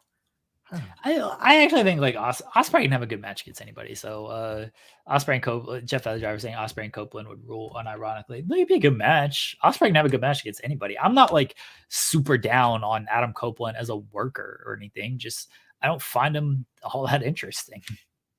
Okay, so Will Ospreay and Pretty Peter Avalon. Okay. All right. Put Ospreay in ROH. Yeah? It's Ring Ospreay Honor. There you go. Yeah. Put him in ROH.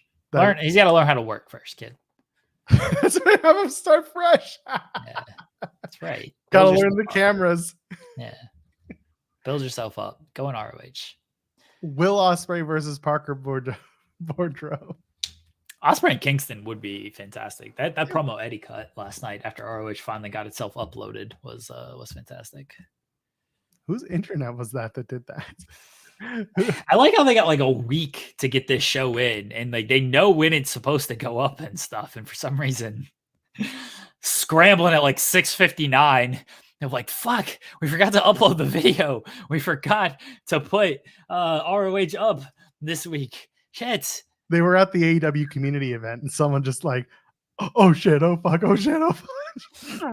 ran to a computer just to press play. I'm sure there's more into it than just like uploading a YouTube video. Like I assume it's a little bit more difficult than that. Maybe not, but like I don't think it's really that bad. If you could do it on Impact, then I think that Ring of Honor could do it on their service.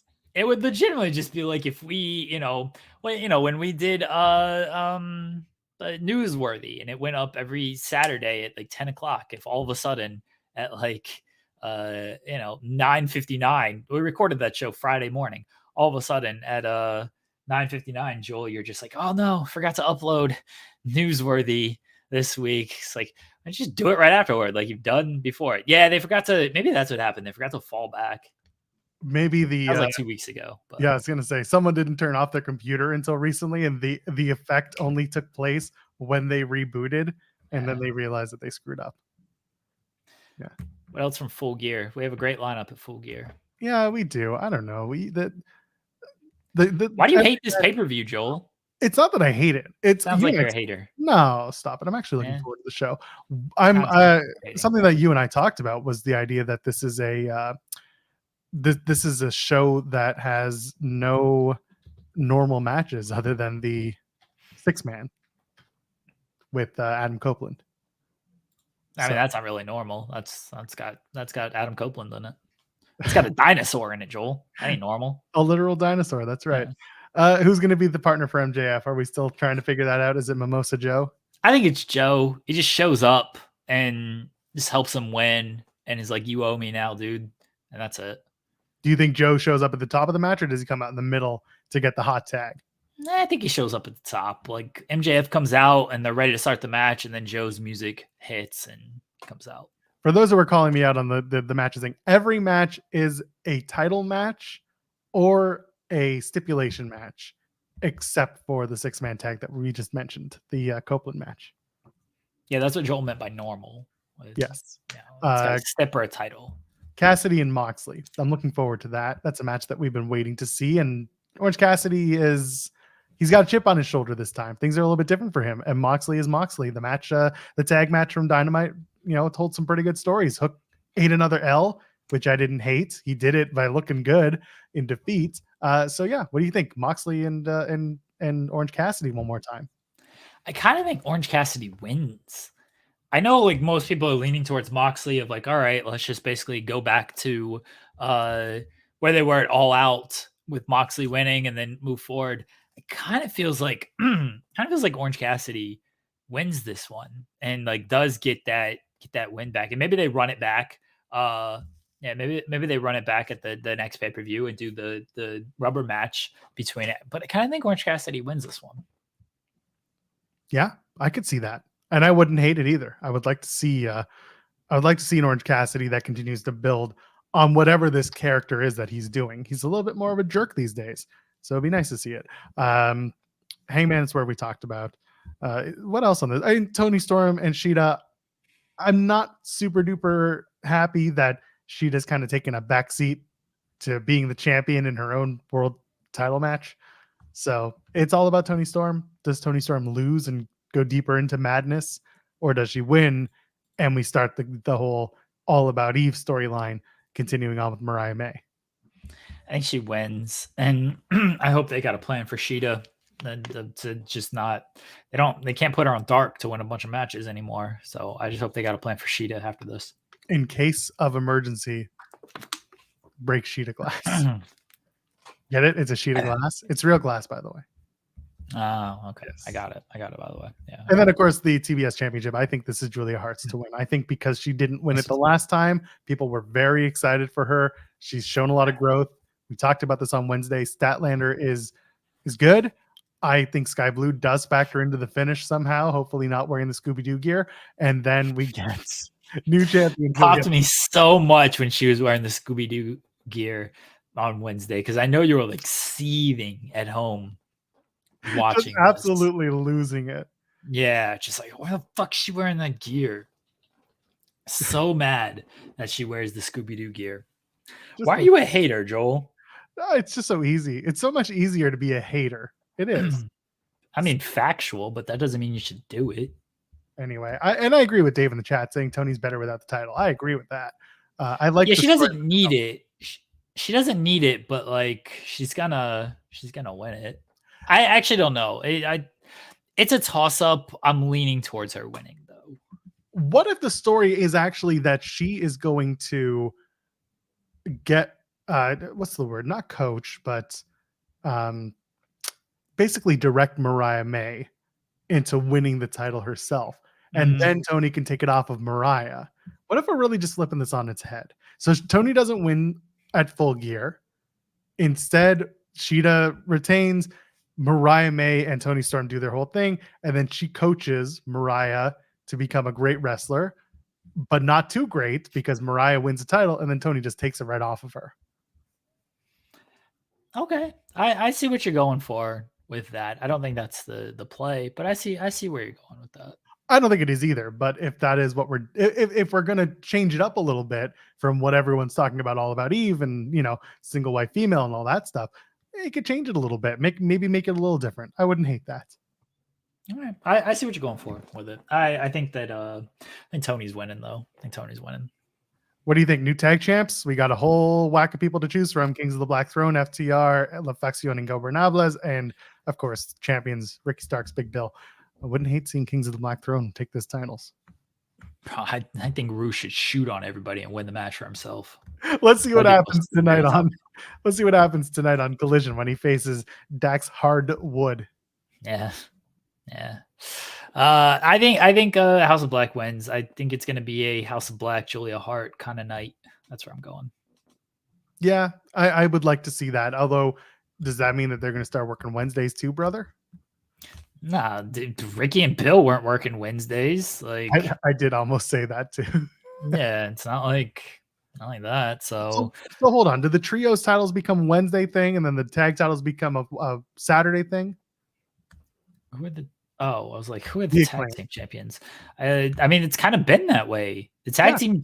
When was the last time the tag team titles were on a Wednesday? Even when FTR had them, they were Saturday exclusive. So it's kind of been that way for a little while. I think you gotta also like the winner of this is gonna face the Bucks, right? So who are or Jericho and Omega. So like who do they want to work with? Type of thing might be a factor into this as well. So yeah, I'm looking forward to the show. There are a lot of good matches coming up. Is there anything else that you're really looking forward to? Is Sting going to go through a big table of some sorts? I'm looking forward to see if Ric Flair bumps. Just have him come out to the ring and then walk away slowly. I think the biggest selling points on this show is almost the devil stuff. And that's not like, it's not a bad thing, honestly, because typically the biggest selling point on AEW shows are, hey, here's this, you're looking forward to these matches, you're going to get great matches. And there are some great matches on the show. I suspect it'll be another great wrestling pay-per-view. Like all these wrestlers are really good. But I like that there is something of like, ooh, what's going to happen with this devil thing as well? They've had the long-running thread with that. So, you know, it's a nice little hook besides the typical, here's some cool matches, you're going to get some really good in-ring action. I'm not looking forward as much to the matches, really. Like I like Swerve and Hangman, but I kind of talked about why I'm a little not down, but a little just my thoughts on that overall. Jay and MJF should be good, but it feels very foregone conclusion that MJF is going to win. Mox and Orange Cassidy is kind of the most hype match I'm for, and that's a rematch. Look, the action should be good. And it's an AEW pay-per-view. You rarely see like a bad in-ring AEW pay-per-view. The build's been fine for the most part, a little wonky areas, but like the devil stuff's been the most intriguing kind of stuff. And so what are they going to pay that off with? Are they going to pay it off on Saturday? You're of the belief that they're not.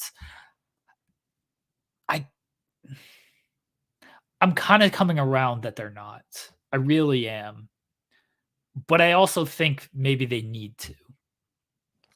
Why do you think they need to? I guess it depends on who it is. I don't know how much legs this kind of stuff has. Like you can only do attacks so many times. Like, what else is there with the devil stuff? You can only tease it for so long before finally it's like, okay, you got to reveal something. Like you can only stretch out a reveal for so long. This is what's very frustrating about long-term storytelling or just long-term booking. Last month at Wrestle Dream, or I guess it's almost 2 months ago now. No, it was the beginning of October. Anyway, at Wrestle Dream, the show ended with them ripping apart the ring to do the finish in that match. This devil, whether it's the reveal or just if the devil comes out at the end of the night with the henchmen, this would have been the perfect show to tear up the ring and brutalize somebody. But if they do it again, that's just lazy because we just did it. Can you do that at World's End? Sure. That's still a little bit too close to having just done it. The reveal should be something that's brutal to prove a point. I don't know what else you can do to have a brutal reveal like that. What if MJF and the devil are standing face to face to close the show, right? and MJF is going to reach for the devil hand, and the devil stops him.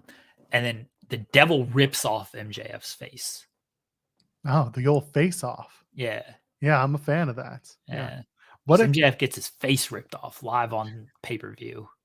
Yeah, I'm just thinking, you know, even funnier than that, he goes to rip off the mask, and he takes off the mask, he takes off the hood, and the devil is MJF staring back at him.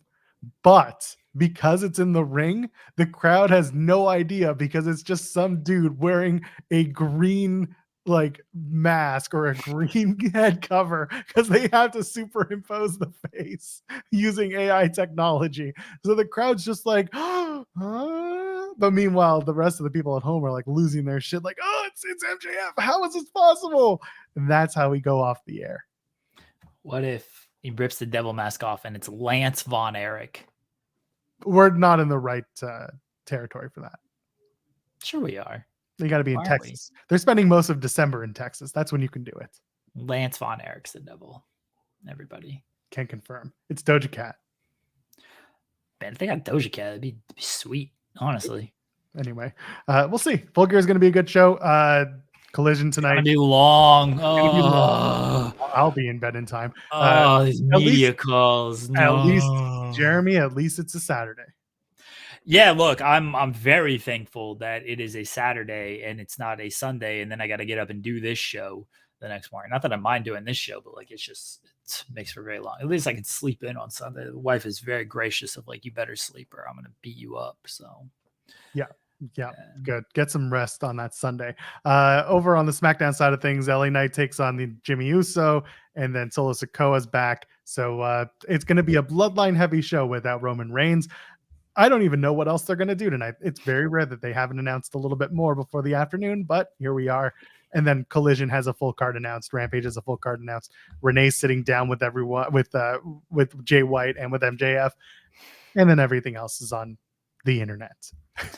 rules that Collision and SmackDown are heads into head tonight. Yeah, everybody, like, just heads up for everyone. I don't know if have you gotten your media advisory by AEW to remind everyone that Collision is live tonight, 8 p.m. Eastern on TNT, special Friday night edition of AEW Collision live from the Kia Forum in Los Angeles, followed by AEW Collision, which is live tonight at 8 p.m. Eastern on TNT, is a live episode of AEW Rampage at 10 p.m. Eastern on TNT. And then it'll be the countdown to AEW Full Gear.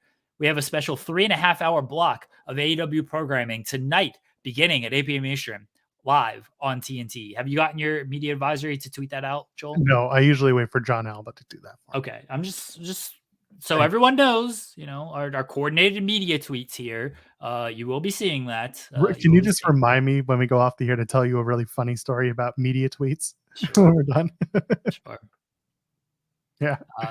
Okay. Collision tonight, SmackDown tonight. SmackDown's just like, here's LA Knight and Jimmy Uso. Whatever. Most people are gonna watch our show anyway.